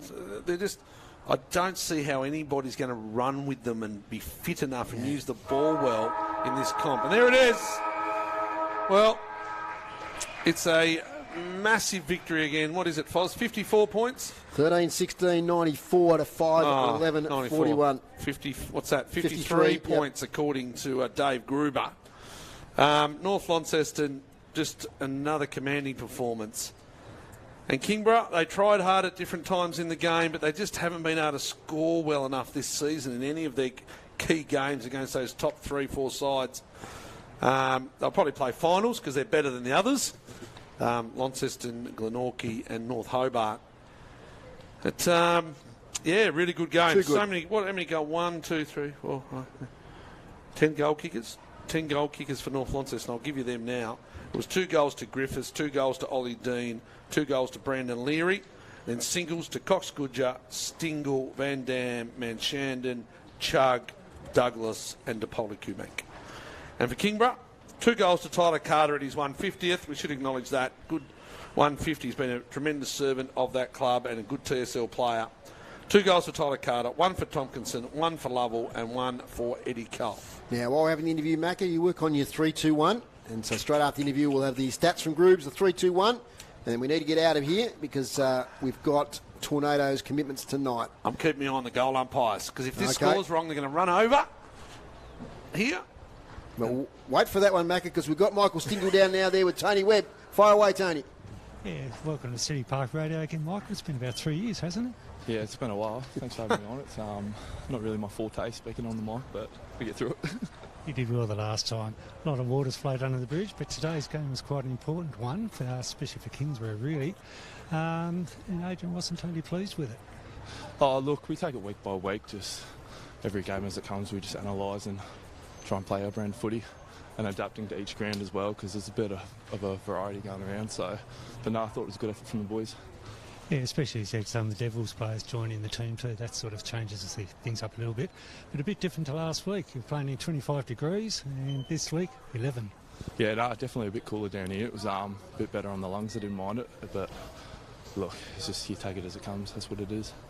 Yeah, and when I last spoke to you, speaking about your own personal game, you were running first out of the back pocket through half-back as a link-up player. Now you're in the midfield. You obviously bulked up a bit since those days. Was this a natural progression for you? Is this something you always wanted? Definitely. When I was off half-back, I was comfortable, but that was my transition into the senior footy. Just find my way through it, and now it's a bit like I feel like I've solidified my spot a little, which is good. A good group of fellas as well. We really gel together well. Yeah, that much is obvious because you're playing last week again with Tassie in the Tassie squad for a couple of weeks' time, I assume. It's got to be about the best midfield in the league, surely. Oh, look, there's good other midfields out there, like Kingborough, credit to them. But look, we just try and do the best job we can, just analyse and just stick to the game plan and trust the process. Sounds good. Look, thanks for joining us. It's getting a bit cold out here, so let's join the boys who are waiting for you. And again, congratulations on the good win. Cheers. Thanks, mate. Thanks, Tony, down there with Michael Stingle at the end of that game. Groobs, you got your stats there. Well, you've closed the folder. Yeah, you get them up again. Here we go. Where are we? Okay. Hit-outs, 44 for North Launceston, 32 for Kingborough. Clearances, 32 for North Launceston, 28 for Kingborough. Inside 50s, North Launceston 53, Kingborough 37. Just quickly, last quarter for that. 14-6 North Launceston's way. Marks inside 50, 13 for North Launceston, 11 for Kingborough. Intercept marks, Kingborough 13, North Launceston 12, and free kicks, Kingborough 27, North Launceston 22. Yeah, so a lot of even stats there. I mean, North Launceston got on top in the ruck in the end there, and as we said, dominated the inside 50s, especially in the second half. Macca, a few better players than your 3-2-1. Yeah, look, for Kingborough, once again, I think Donnelly, holds them together like he can down back, but eventually the dam opened. Kieran Lovell was good. Just those, those big players like Clifford, Baker, Cole, okay, battled hard. Zeitson had moments. I thought Tompkinson and Lee was a really good battle. I thought if Tompkinson had stayed on ball for that last quarter, he was probably one of their, if not their best. The fact he went forward probably allowed Lee then to get on the park with the hit outs and the clearances. Tyler Carter with 2 goals was okay, but apart from that, not a real lot on that side of the page. On the other side, Cox Goodger once again really good first half. Stingle, Leary kicked a couple. Bennett I thought was one of their best couple in the first bit, but in the end he didn't have to do much in the second half because the dominance was all this way. Van Dam had a really good game. Mitchie Nicholas, excellent. We spoke about him off half back. Dom Pitt one of the Devils boys, Sulzberger. Good to see Ollie Dean take a few good marks, kick a couple of goals. And Alex Lee I mentioned as well. 3, 2 and 1. Look, apologies to Sulzberger, Van Dam and Nicholas. To be honest, I did the old, put the opposition, the loser as the one vote. So Kieran Lovell, one vote. But as I said, it could have gone to Sulzberger, Van Dam or Nicholas.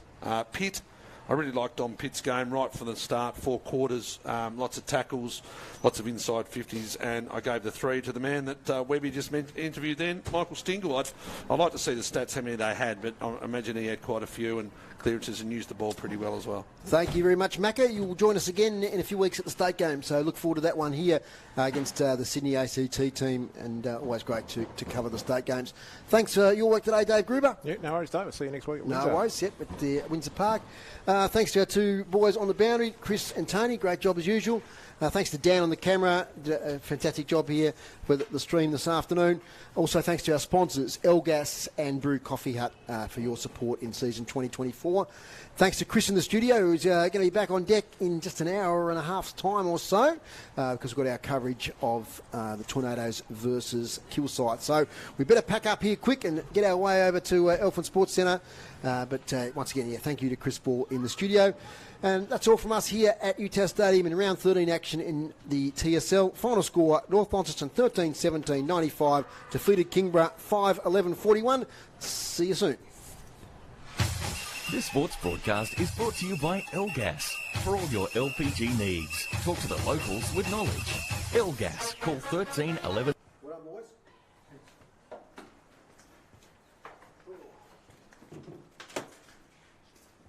They're not going to be beaten, are they? No, fuck no.